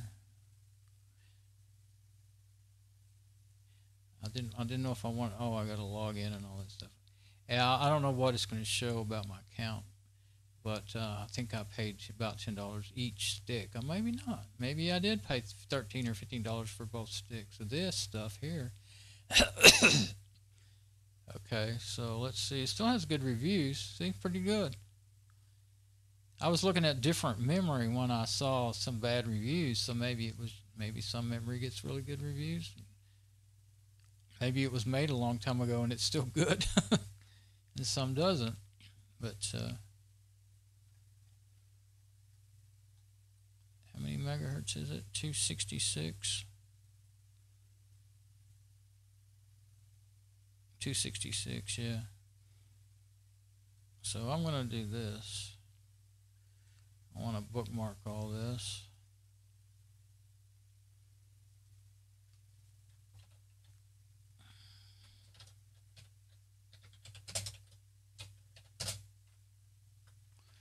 Can't type.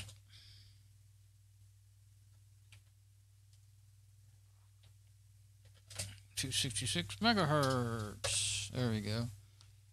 Now,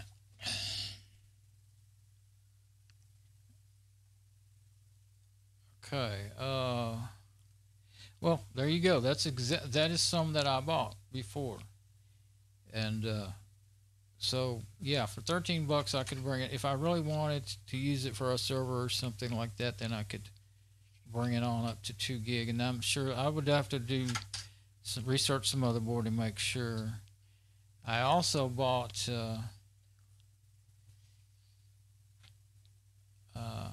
well, it had, what was it, 2700 in it? That's probably the other that I got that I have in the IBM.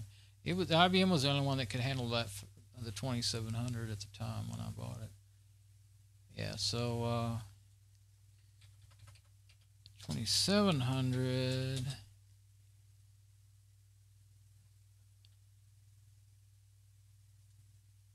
Let's see. I'm going to leave that open for a minute. And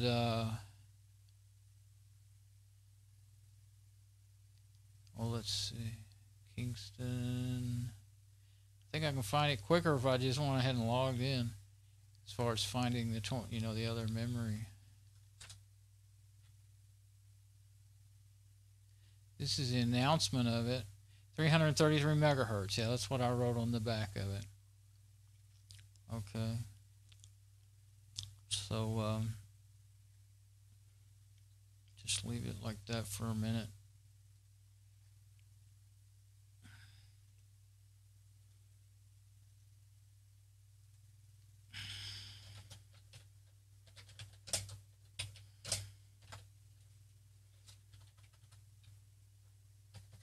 .333 megahertz. Okay, now what I'm really interested in is that, and I don't have my camera point. I was thinking, well, I could just go to my own face here for a minute, and I'll go ahead and log in, and I'll click on View This Order and log in, and then see what I can show and what I don't want to show.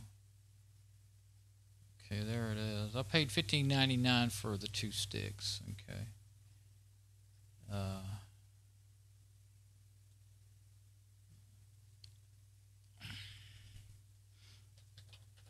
I'll see. I'll search through my orders and see what I get. Well, that's the weirdest thing ever. Search for RAM, and I got some patch cables for I can't think of the right way. Electronics for those little boards you plug, you'd set them up on. So I'll have to look for memory. Okay, here we go. Yeah, so I think I can go back to the desktop. Maybe if I could hit the right thing. I don't know how that happened. I went to click up there on desktop, and somehow I clicked way down there. Where did I go? I was down here where it says 10-inch tablet. I think the screen must have jumped on me. Or maybe I hit my mouse wheel on the way there or something. That's all else I can figure. Yeah, okay, so I got 2 gigabyte laptop memory, 2 gigabyte of 333. This is what I'd be looking for. And 2 gigabyte of 400 megahertz. That's still just DDR. Oh, that might be what I put in the PC 3200. And then I got 2 gigabyte of 266. So I guess each one of my old machines would take a different speed. And then there's what's this? DDR2 6400. What is that one? I don't know what it is. Crucial. When did I buy that? And the computer memory. I'm just opening them all up. Okay, so this is 333, which is what came out of there. It's $11.50 for 2 of them. Ooh, that's even cheaper. And looks like it has pretty good. I have to look, but yeah, pretty good. I forgot you could hover over that. Let's see. Yeah, see, I bought that. And of course I could go look at my order to see what I spent for it. And then this is 3200. This is, yeah, this is still just DDR memory. that's what I put in the IBM. Because I remember it was the fastest, unless I'm forgetting it. Crucial, I bought some real Crucial memory. That was that was the first memory I ever bought was Crucial, and it never gave any trouble. Years ago. So this one I bought, you know, 2010. Well, that Crucial, the first time was way back in like, I don't know, 2001 or 2 or something. Anyway, and it was a lot more expensive than that for a lot less memory. But this PCI, this is DDR2 6400, and it's a 2 gig stick. This is regular memory. Oh, I might have been when I built Mom's machine or something. I bet that's Mom's machine. 2010? Yeah, probably was when I first built Mom's machine. Although I thought I bought everything at... could have been from my machine to add more memory to one of my machines or something. Might have been that. It still has good reviews, though. Okay, so... yeah, 2015. 2015 is when I bought 15. See, that's 3 years ago when I bought all this memory. I haven't had any trouble with it. So really, the one I would want would be the PC3200 if it'll run it for $1150, or the PC2700 for $1150. Let's see. Let's go back off there. I think it shows some real, you know, personal stuff when you go click on this order. See, yeah, it does. So I bought the 3033 and what was this?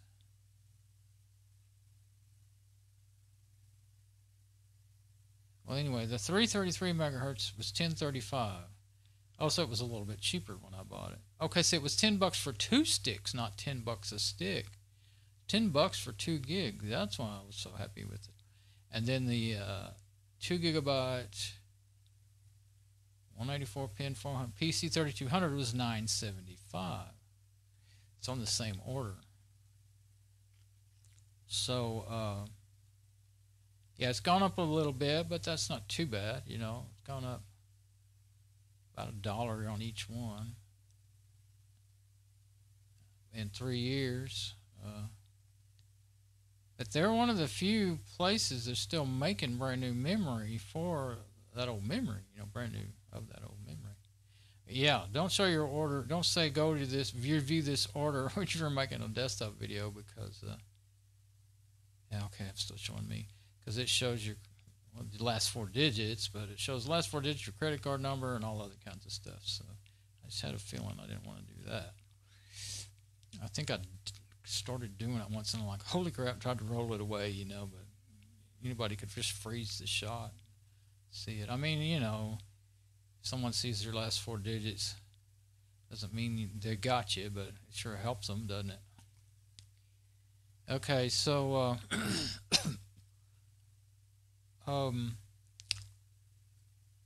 yeah, the PC3200, same price. That'd be the one I'd want to get. But I'm not going to be buying anything for it right now. I think I've got the fan in it, so I'm going to put the memory back in it and turn it on. See what it does. And if I want to boot it up and see it, I'll have to unplug the cables out of the Mom's machine. They'll reach if I get that table up close enough. And boot it up, and it's got a 30 gig hard drive in it, and I went ahead and reformatted it. When I was in the garage and booted it up to Parted Magic, I went ahead and just reformatted it. It was messed up. That didn't have no partition on it. I went ahead and reformatted it to just FAT32 so that it would show up as, you know, that it's there. And but it doesn't have an operating system on it. So what I was thinking is I might boot it up to. I've got my easy to boot stick, but not any Debian. Debian and Fedora, I haven't been working on it. I just need to rebuild that stick, but I need Windows to do that. It's not working right. Only the older ones, when I add stuff to it, they don't work. And I tried several times to defrag it, basically. They call it make files contiguous. That's what they call it. But it doesn't ever fix it.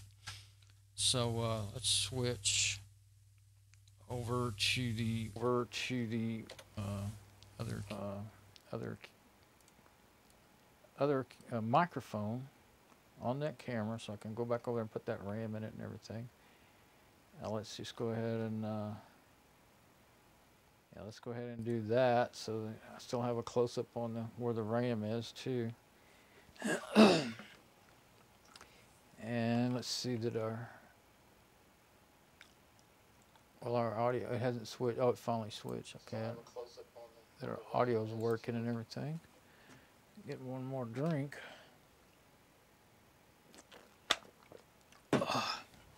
Well,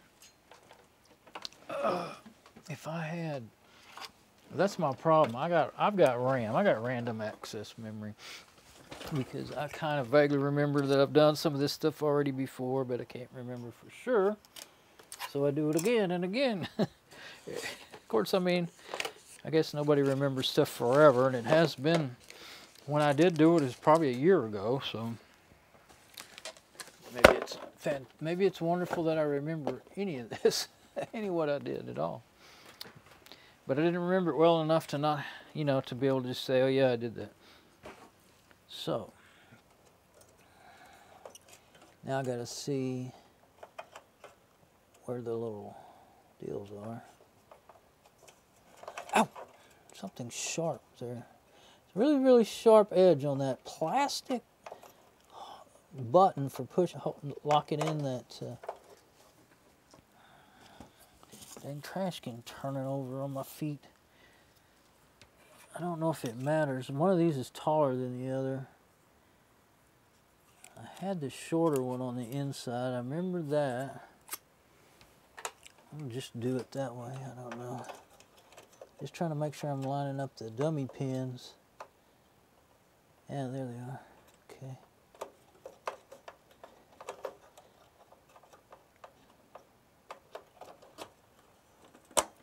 There. Okay. So the best memory I really had, pair I think I had for it, were in it. Oh, I'd already done this. Already went through it all and figured out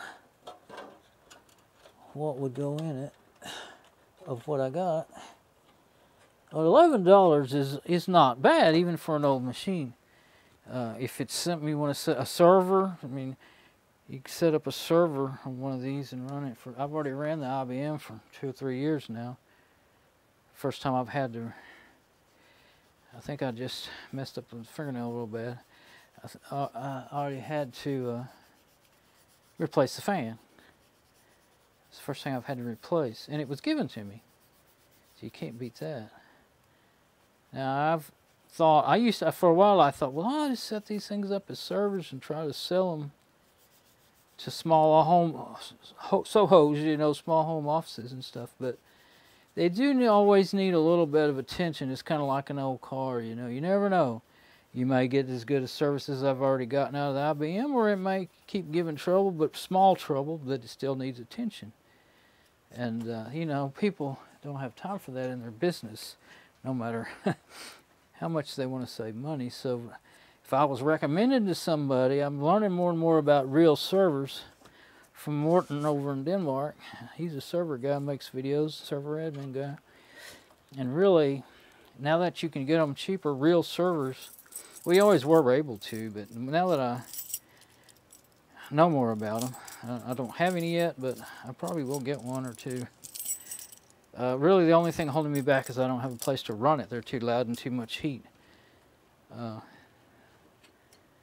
But if I get to where I can, then that's what I think I would say, if somebody asked me, what do you think I ought to do? That's what I'd say, is get you a real server on it, look them up and find a cheap real server. And even though you may pay a little more for electricity on it, that would be one thing. If you're really worried about the electricity, one of these desktops is going to use a lot less electricity than one of those real servers. but they're not going to be as dependable, I don't think, as a real server. They've got redundant. If you get, especially if you get one with the 2 power supplies in it, you know, all the redundancy built in. Like if you're, it's got 2. Most of them, I mean, it depends. I've looked at them, and they strip them down. If you buy from these companies, they strip them down, and they don't have the dual power supplies and the 2 network cards and all that in them still. They take them out. So the best bet is to get them, like on, I guess, really on a kind of an auction where a company's selling a bunch of them. Of course, maybe you don't need 5 or 10 of them. But so anyway, whatever way it works out for you, that's what I'd rather have. Okay, we need to get power to it, and I'm trying to think how I can. I guess I just have to move this table. So let's get off the close-up, and I'll just go to that camera for now. I got to move this completely out of the way. If I'm going to move the table so that I can get to the cables in there, you know, the VGA and USB cables and everything from going to my KVM switch, so I can actually power it on, then going to have to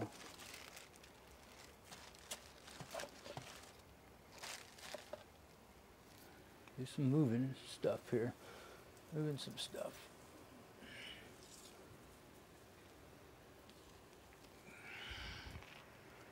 Okay, let me see. This box with parts is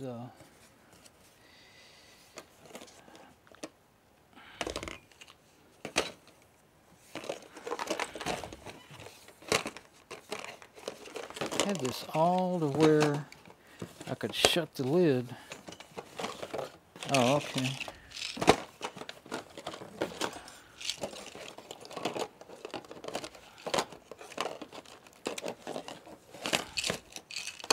I'm getting sidetracked into reorganizing here. But there is sort of a method to my madness. Because I need to move this table. I'm going to leave the second camera where it is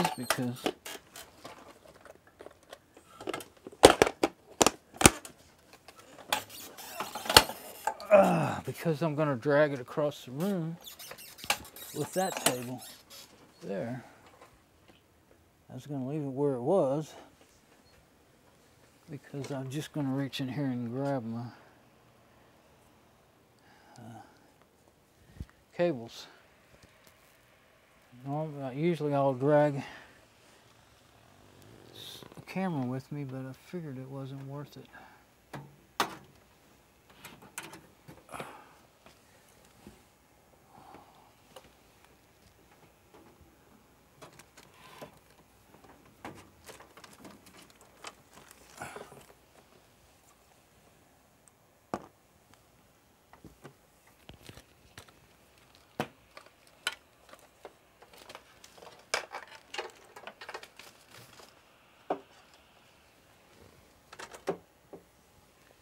Okay, I got that. And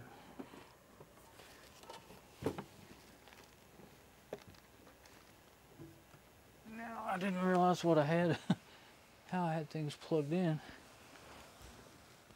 Let's see if I can reach the power cable now. There we go. Couldn't see it, but I could reach it. Sorry. My chair's not exciting, but I figured I'm just figured I wasn't really worth it to go moving cameras. I think I've done enough of bad camera work in this video, haven't I?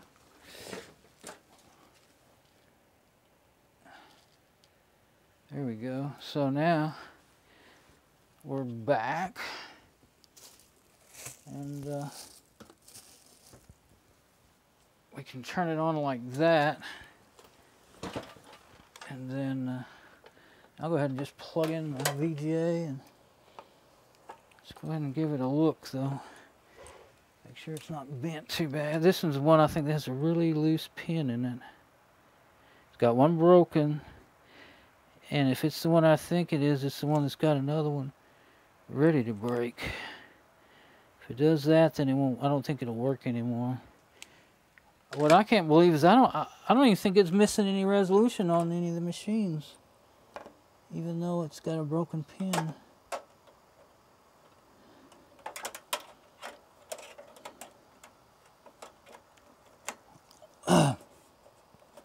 Ethernet.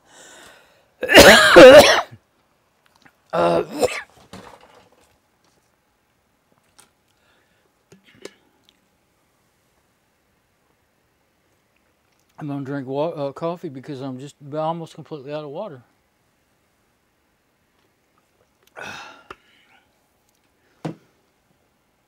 My preview machine is working hard now. Out of water. I think I'll pause it, give it a break. Okay, so yeah, we haven't even tried it with the new fan yet. So let's plug it up. I'll leave the door open. We'll try it with the new fan, see how loud it is. Yeah, one thing, if I can get that thing to quit making noise, I can hear this better. There it goes. Kind of loud. And if it's just going to keep running full speed like that, it's just going to be pretty loud. Bet you can hear that without me taking the mic off.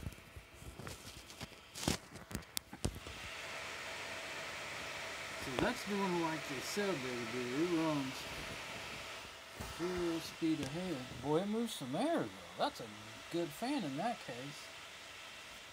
Man, it moves some air. That other one, if it's running full speed, I can't believe it. Let's put the door on it and see what it sounds like. I mean, I guess I may as well leave that fan on there until I get a better solution, but now this right here hurts me all the time. Is there a screw you can take that out with? Yes, there is. I'm going to take that out of there. I guess I'll turn this off before I drop a screwdriver in or something. But I have hurt myself on that so many times. I better lay that off to the side. There's something up here. Oh, the screw's on the inside.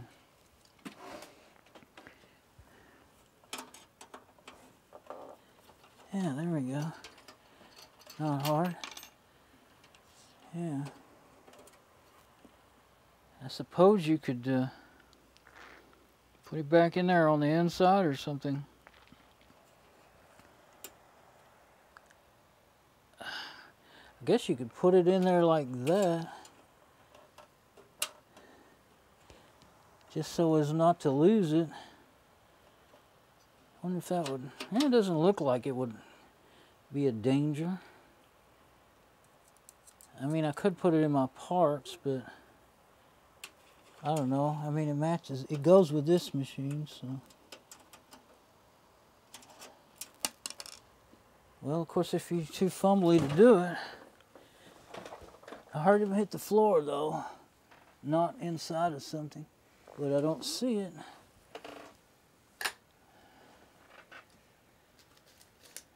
I'm not going to try again.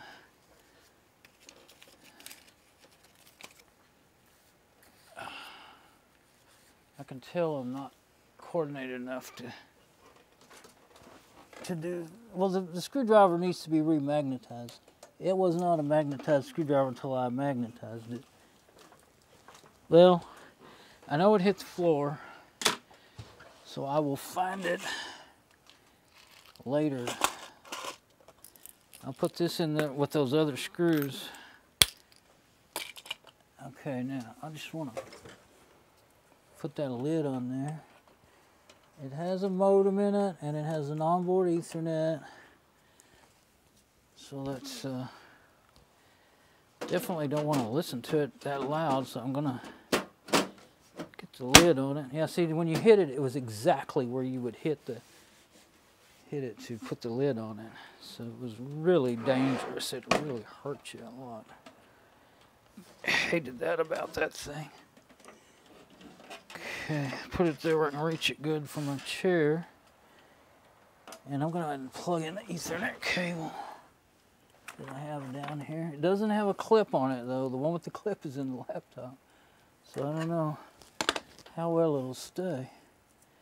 We'll try it and see. And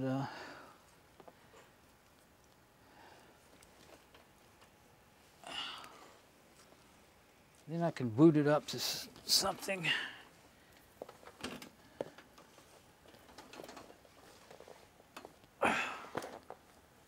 Putting that cable behind my stool so that it'll be a little less likely to get jerked around by my pillow when I move it around. A little head pillow. There. Yeah, that might stay all right as long as I'm not moving it around. I think I'll do that. I don't know if you can see what I'm doing, but kind of. Okay, now I'll just use these back two top. There's another USB down low and then two up high. So I'm going to put my Fedora. I stuck all my, you can't really see, but I stuck all my little things that were on the desk, USBs and whatnot, in one of my Sure bags the other day. Mate, that's the one I want to use. The other one, okay, I want the, and of course easy to boot, but I don't think I have an installer in there. I'll leave it in there. And I thought, you know what, that'd actually be pretty handy. Just to have it in a bag and just grab that bag and get what I want out of it. So that's what I'm trying now. And so I'll put this in here.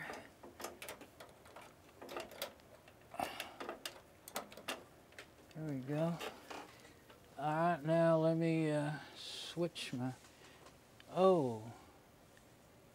If I want to show what I'm doing, I have to have my camera moved to the point at the monitor. I could have just done that a while ago. Okay, well anyway. Well, I wanted to show the fan and all that stuff. So, getting to where I need a break again. Can I get it out of there? There. So I got to get this. Bring it around.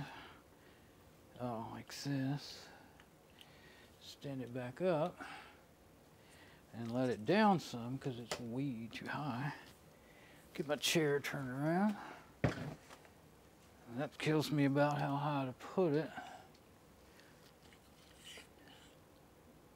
Yeah, about like that, I guess. Yeah, a little lower. Okay, too low and I'll see the top of my head all the time. Put this back over here. Oh yeah, it's got cables on it. Don't get too move happy. Okay. Now, I don't want to turn it on until I get ready.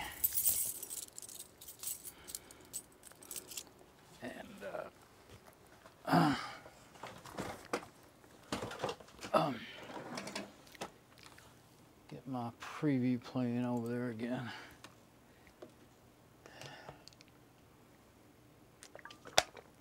Well, when I run out of water, I'll have to have a break just to get water, if nothing else. Okay, camera 2 is going to have to be reset. Oh, it's way off. Okay. So I'm going to open up my web browser. I can do it with that, can't I? Oh, I can't zoom in.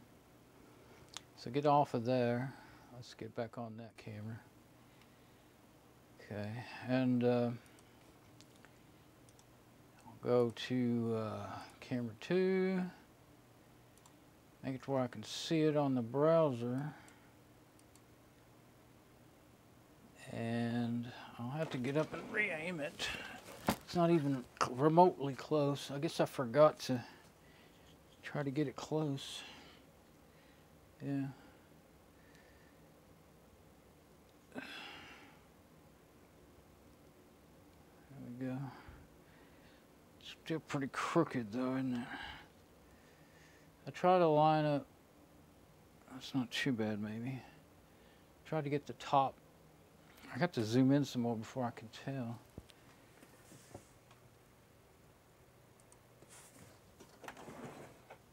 Oh, there we go. Yeah, it's not too bad on the straightness.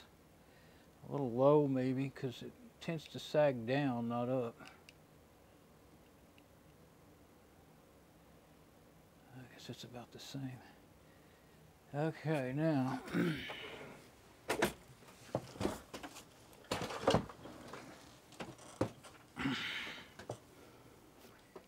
Now, I suppose you can see what happens if I do it this way. So I think it's zoomed in, whoops, too much. That's about right. Now I got to darken it so that it can show the screen. It's usually pretty good. Let's see. Oh, now it's a, you know, when I get on the preview, it does that. Okay, it does the feedback. Let's go to the desktop. So yeah, well, I've tried 4, 5, 3. I think 4 is about the best overall. Okay. And if I just switch over to, I'm just switching over to my videos. Yeah, that one doesn't show yet. If I go to my channel page, then I should see that live video being made. Yeah, live now. Okay, and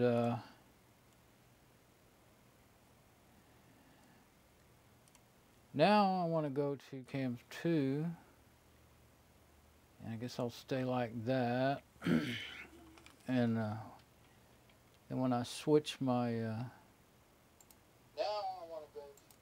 okay, now when I switched over to port 1 on my KVM switch, oh, well, I'll just keep using the Wi-Fi mic for now. Okay, I'm gonna boot it up. Where's the button on this thing? Right in the bottom of his nose. Okay. Now boot him up, and now it's not loud like it was. Completely stopped being loud.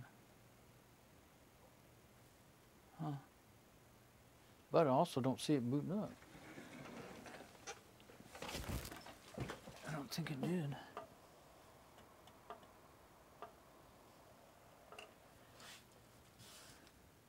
It's not on. I guess I must have held the button in too long or something. And it has USBs and audio on the front too.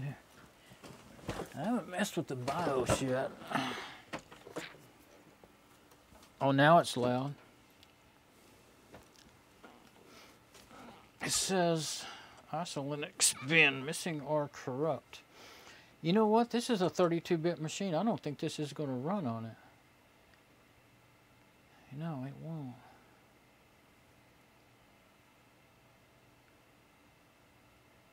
Yeah, so and it is very loud. Louder than the old vibrating fan that was in it. But yeah, it's not going to run that. It's got to have 32-bit operating system. So only thing I got that'll boot it, well, I've got all kinds of CDs, but my little easy to boot, it's got stuff that'll boot on it. Just so I can see it, how it's doing.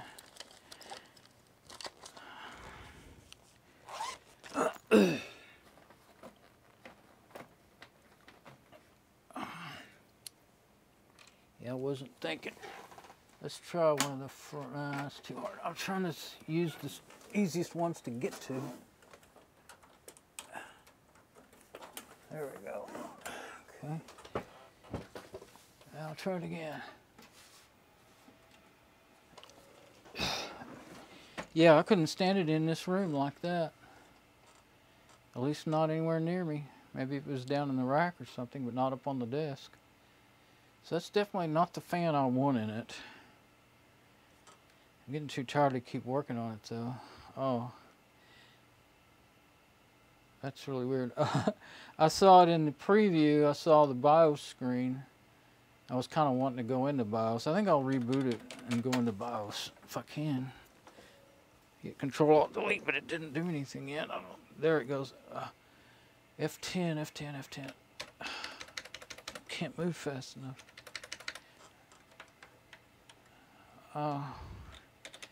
I hit F9 first by accident. F10 boot menu, BIOS settings F2. Oh, that's F10 is for boot menu. Okay, I want F2. It makes a funny noise when you reboot it. F2 like normal, yeah. I thought F10 was a weird one for BIOS.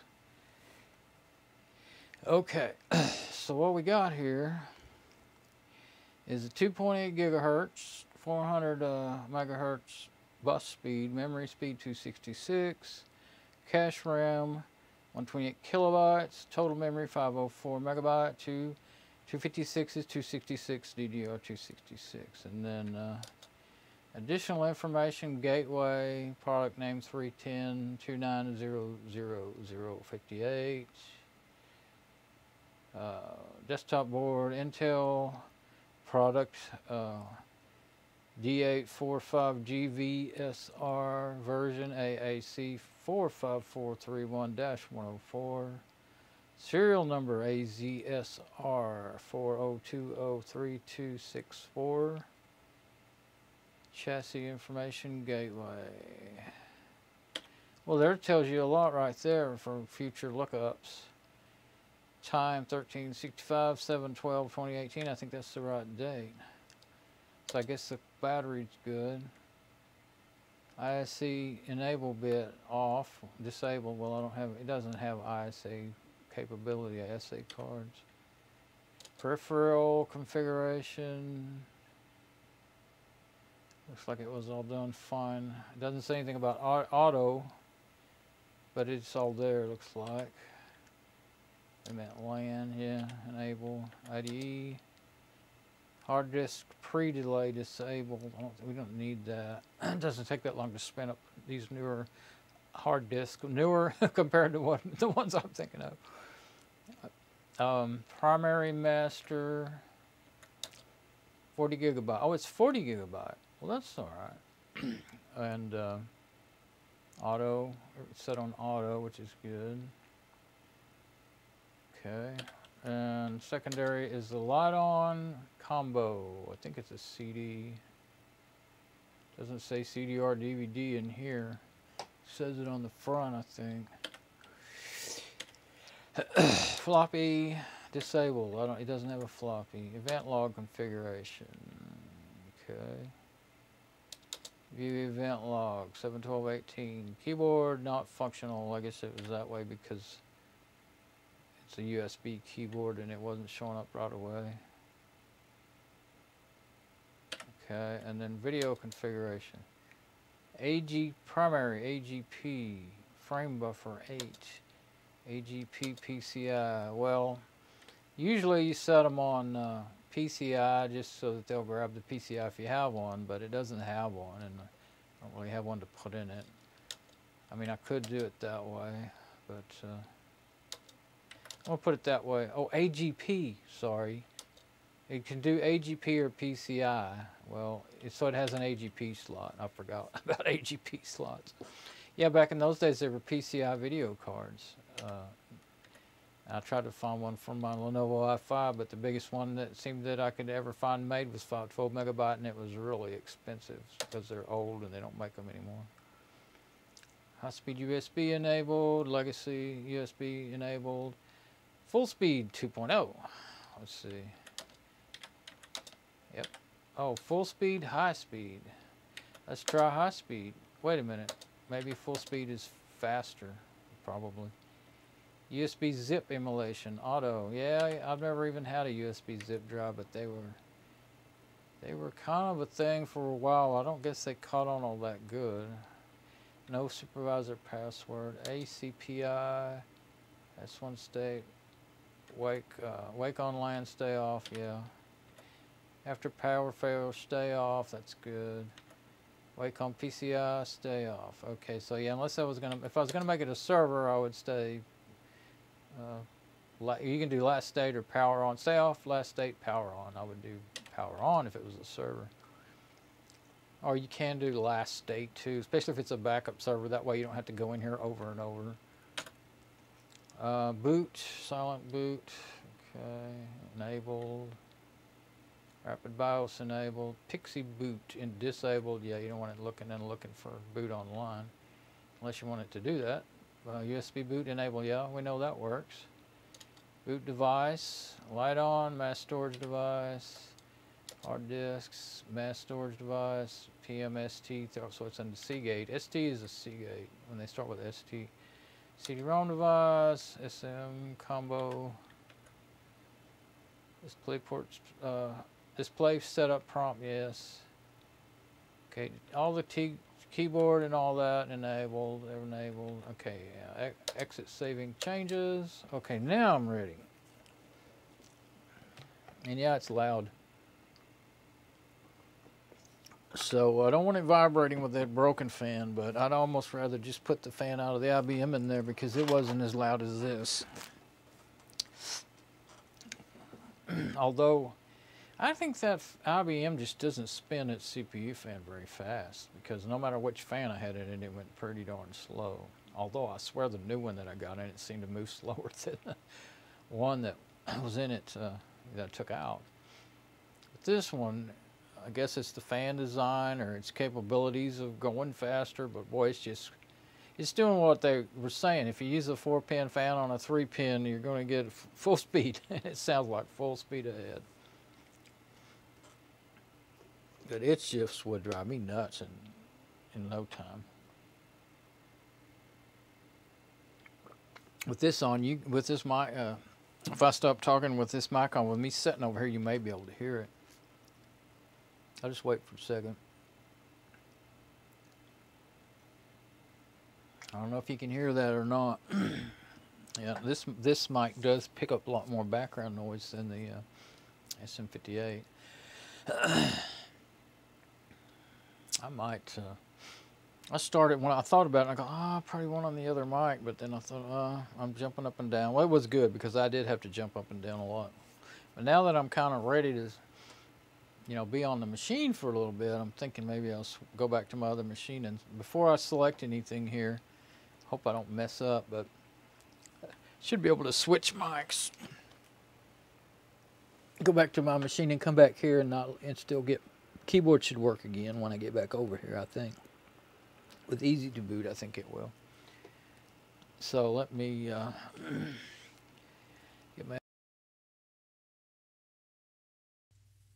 Okay, yeah, back to this in 58. Okay. Check my sound. Is it going to work? Okay, I heard that.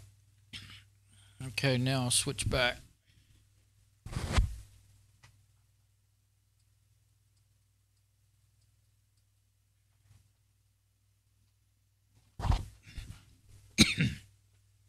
Because if that, yeah, keyboard's still working again.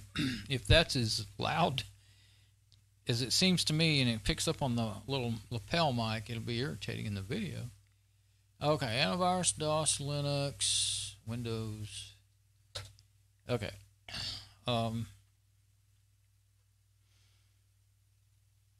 Should be able to boot up to something. I know I can boot up to Party Magic. I did that. Let's see what else is in there. Disk list remote bootable. Oh yeah. Oh no, that's different. That's for Pixie boot, basically. You can boot that up as a server on one of your machines, and then all your other machines can boot to that via Pixie boot. Network boot, BFO, bootfedora.org. You could try to install Fedora from there. It takes a long time to. You really need lots of memory too, but it takes a long time to bring down the live system. Boot repair, disk list remote bootable, Fedora make compiz. I don't think those wouldn't run on here. That's 64-bit. guess I didn't delete those yet, but I don't think those will even run. Parted Magic, both versions. I think 2013 would run. I think last time I ran I-46. Good thing, really, since I was only at 512 megabyte of RAM. Rescue Tux, Super Grub Disk, Super Grub 2, and Super Grub Disk Hybrid. Those are all different versions. Oh, and then that's all I got. I took all the other ones off that wouldn't boot. Not sure why I left those Fedoras in there. Maybe I just wanted to try them and see. So, I guess I'll do Parted Magic 486. It's the best one. It's got all the diagnostic and stuff in it. So I was actually thinking I might go ahead and install something on it, but you know, I think that I don't care where I am, in the garage or wherever, I don't want to hear that horrible loud noise. So runs from RAM, let's just do that. I think you have to hit enter. I did. It's rather than wait for a long countdown.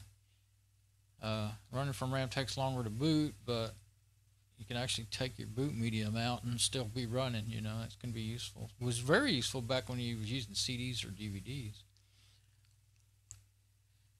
But yeah, I really wanted to just get a fan in it and be done with it. Of course, I should have known better than that.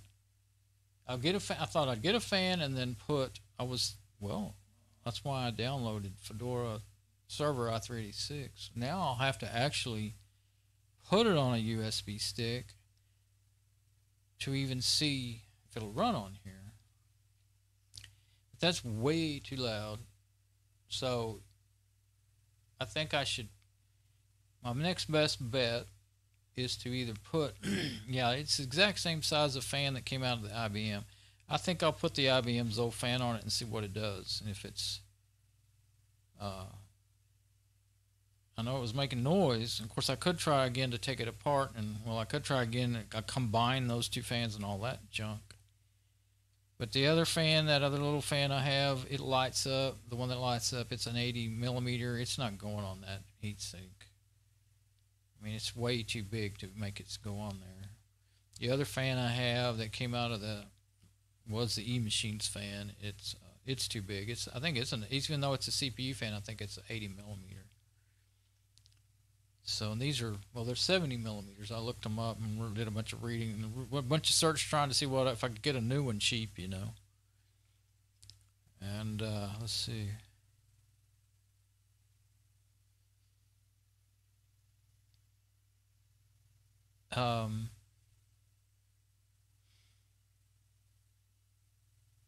Yeah, so before I go any further with it, I really kind of didn't want to put that fan in there. That was the one you know what, if it's that loud, it ain't going to be no good on the, it's not going to be a suitable replacement for the other fan, though, in the Red Black BioStar, because it's just going to be just as loud as the one that's in it, but a different tone.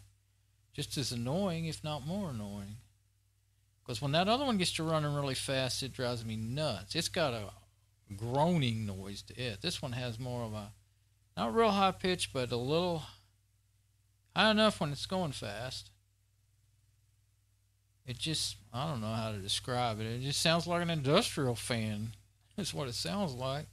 If you've ever been in a factory with a bunch of equipment with fans running, it sounds like an industrial fan running with all its heart. And that's what it is doing. I mean, I guess you really need in this machine, you need a 3-pin fan so it will not run full blast all the time.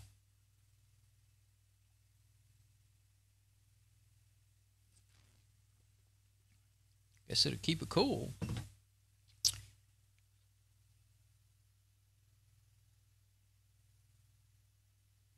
Yeah, I don't need a leaf blower sitting next to me.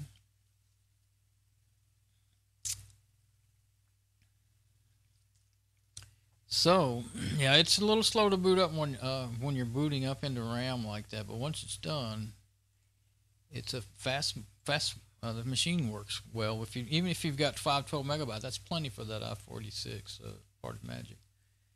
it only uses like 2 at the most 300 megabytes of RAM. Actually, I think just sitting there running. No, what is it? Just sitting there running.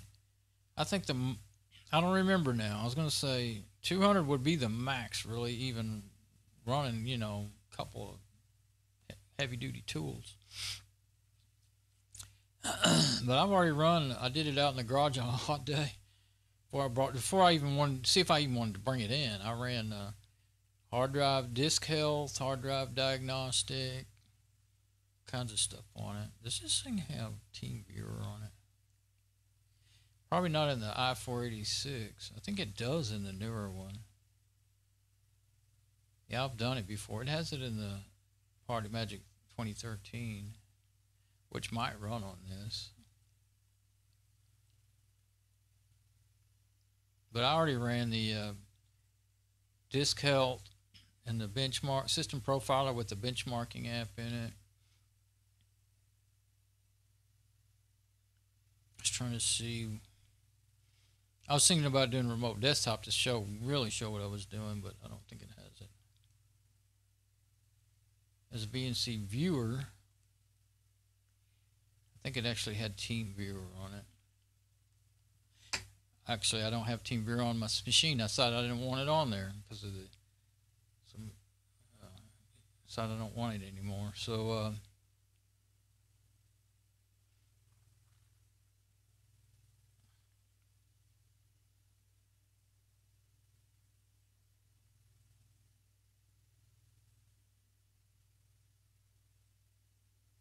trying to look through the system tools all of it right quick to see what's on here. If I want to run something that I want to run on here, you could run TestDisk and see if you could get back the old operating system that got lost. It'd be kind of funny. I'm sure it's XP, I know that,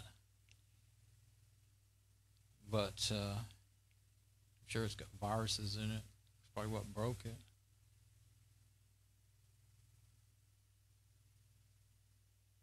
Okay, yeah. Okay, so really, let's just do the disk health. I know it's FAT32 because I put it on there.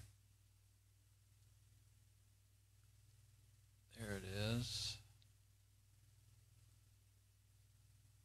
Doesn't really make it any more readable though to do that. Okay, so it passed. Overall, it passed. And it's a Seagate Barracuda 5400 ST34. And says pre-failure, just like they always do when they're in old age, whenever they're of any age at all. David, I've got drives that's been saying that for 10 years now. You never know, though. I've had a few fail. You never know when they're going to fail. Definitely, if they say that, there's always that chance it could fail. So, always back up anything you care about. Which goes to my videos I'm making. I'm putting them on backup drive, but then I'm gonna have to do it again. I've already, I don't know what I had. I thought I had like 190 gigabyte. Maybe it's 160 gigabyte on my new Fedora 28 system. It's already down below 100. I'm sorry, 100. I thought I had 190 or 160 gigabytes, and now it's like 97 gigabytes, just from the last week or so, or week and a half, 2 weeks of making videos. I haven't deleted any off of it yet. Gonna have to start doing that. So then that makes me with one copy of those backups of my videos. I do have this copy I streamed to Footloose. Streamed to YouTube. Footloose was a concert ministry I used to work at back in the 90s, early 90s. Not the movie. It was kind of named after the movie. Or the concept or whatever. Okay, let's look at partition editor. Genome partition editor. Oh, that's what gparted is. Genome partition editor. Gparted is what it says on there and what I call it. But when it opened up, I saw genome partition editor. Okay, yeah, FAT32, 37.27 gigabytes. So So that's what space you've actually got to work with. It's all fine, you know, it's a healthy partition. And so you know, that way I did that just to make sure. Well, I wanted the drive to show up to any other system I booted up, but also I just thought, kind of make sure it'll take a partition, you know. Now, as far as, let's see, where's TestDisk? Since I'm not on a desktop video, I kind of don't, you know, it's small text. Yeah, I can't make it bigger. I can barely read it myself. So, what are you seeing? Looks like you're seeing a white screen instead of a black screen. Oh, that's because it's G-parted. Hadn't caught up with me yet. I think they're singing together now. I think the laptop's starting to get tired again. Yeah, it's still on G-parted. My stream health okay? Yeah, it says it's okay. But I think it's just the laptop. I think I'll close the web browser for a bit, give it a rest. I've been running it too long, letting it. Okay, create a log file. Let's see.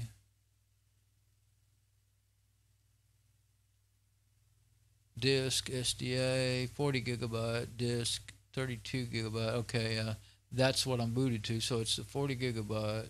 Proceed. Intel, yes. Okay.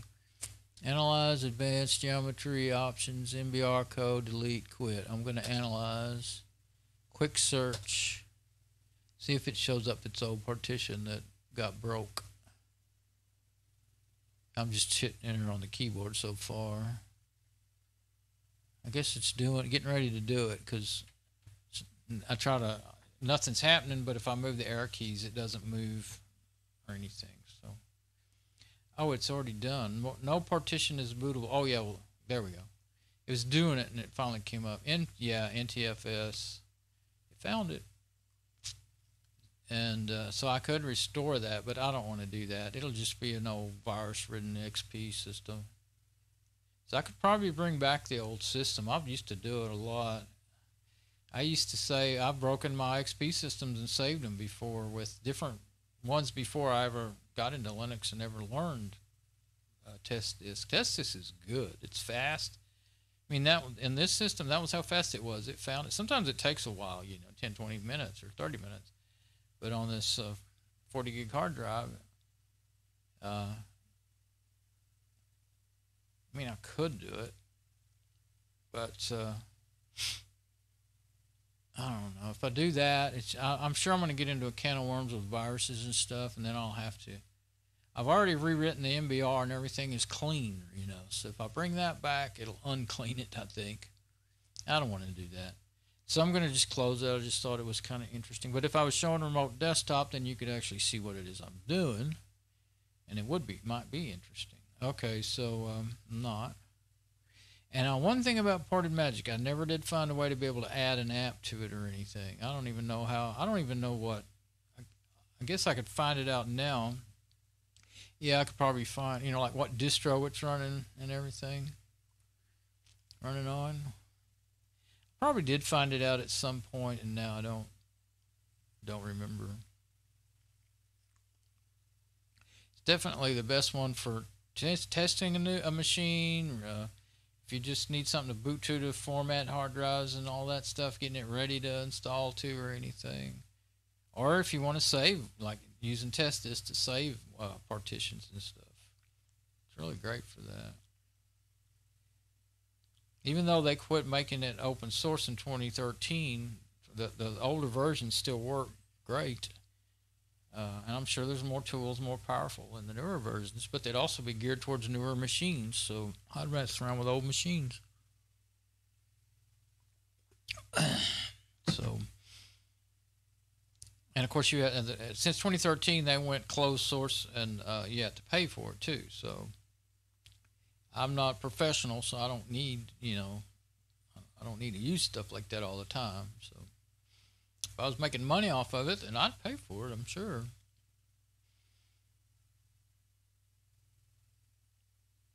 Hardware lister, I've used that on here before. I don't know about this. Yeah, I did. I used it on this machine. I think I saved all the reports.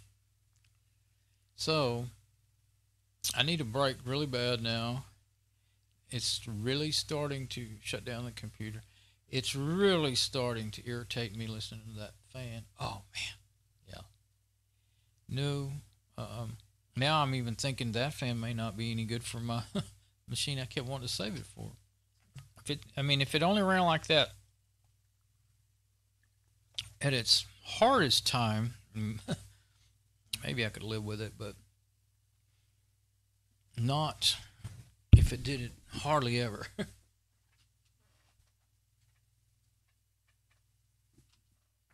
I hadn't thought about it being, I just didn't think it would be sound like that, be so loud.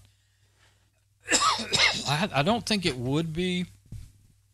That other machine has usually they call it cool and quiet or something. It automatically, that's what it bothers me, is it when it's running at its normal speed, it's okay. The red black BioStore, but when it starts running faster to try to cool it down, then it's irritating. But I don't know, that fan that's in that red black BioStore might not be as irritating as this one here. They're different types of sounds, but they're both very annoying. Well, I have to have a break, so I'm tired, and just, it's almost 9 in the morning now. I've been up all night, so I think I need to quit. I was fumbling around a lot and dropping and not knowing exactly what I was doing. It did good to get all what I got done. So I'm going to go. Tomorrow is another day. There's never enough time in any day to get everything done, so might as well split it up. All right. I'll see you later. Bye.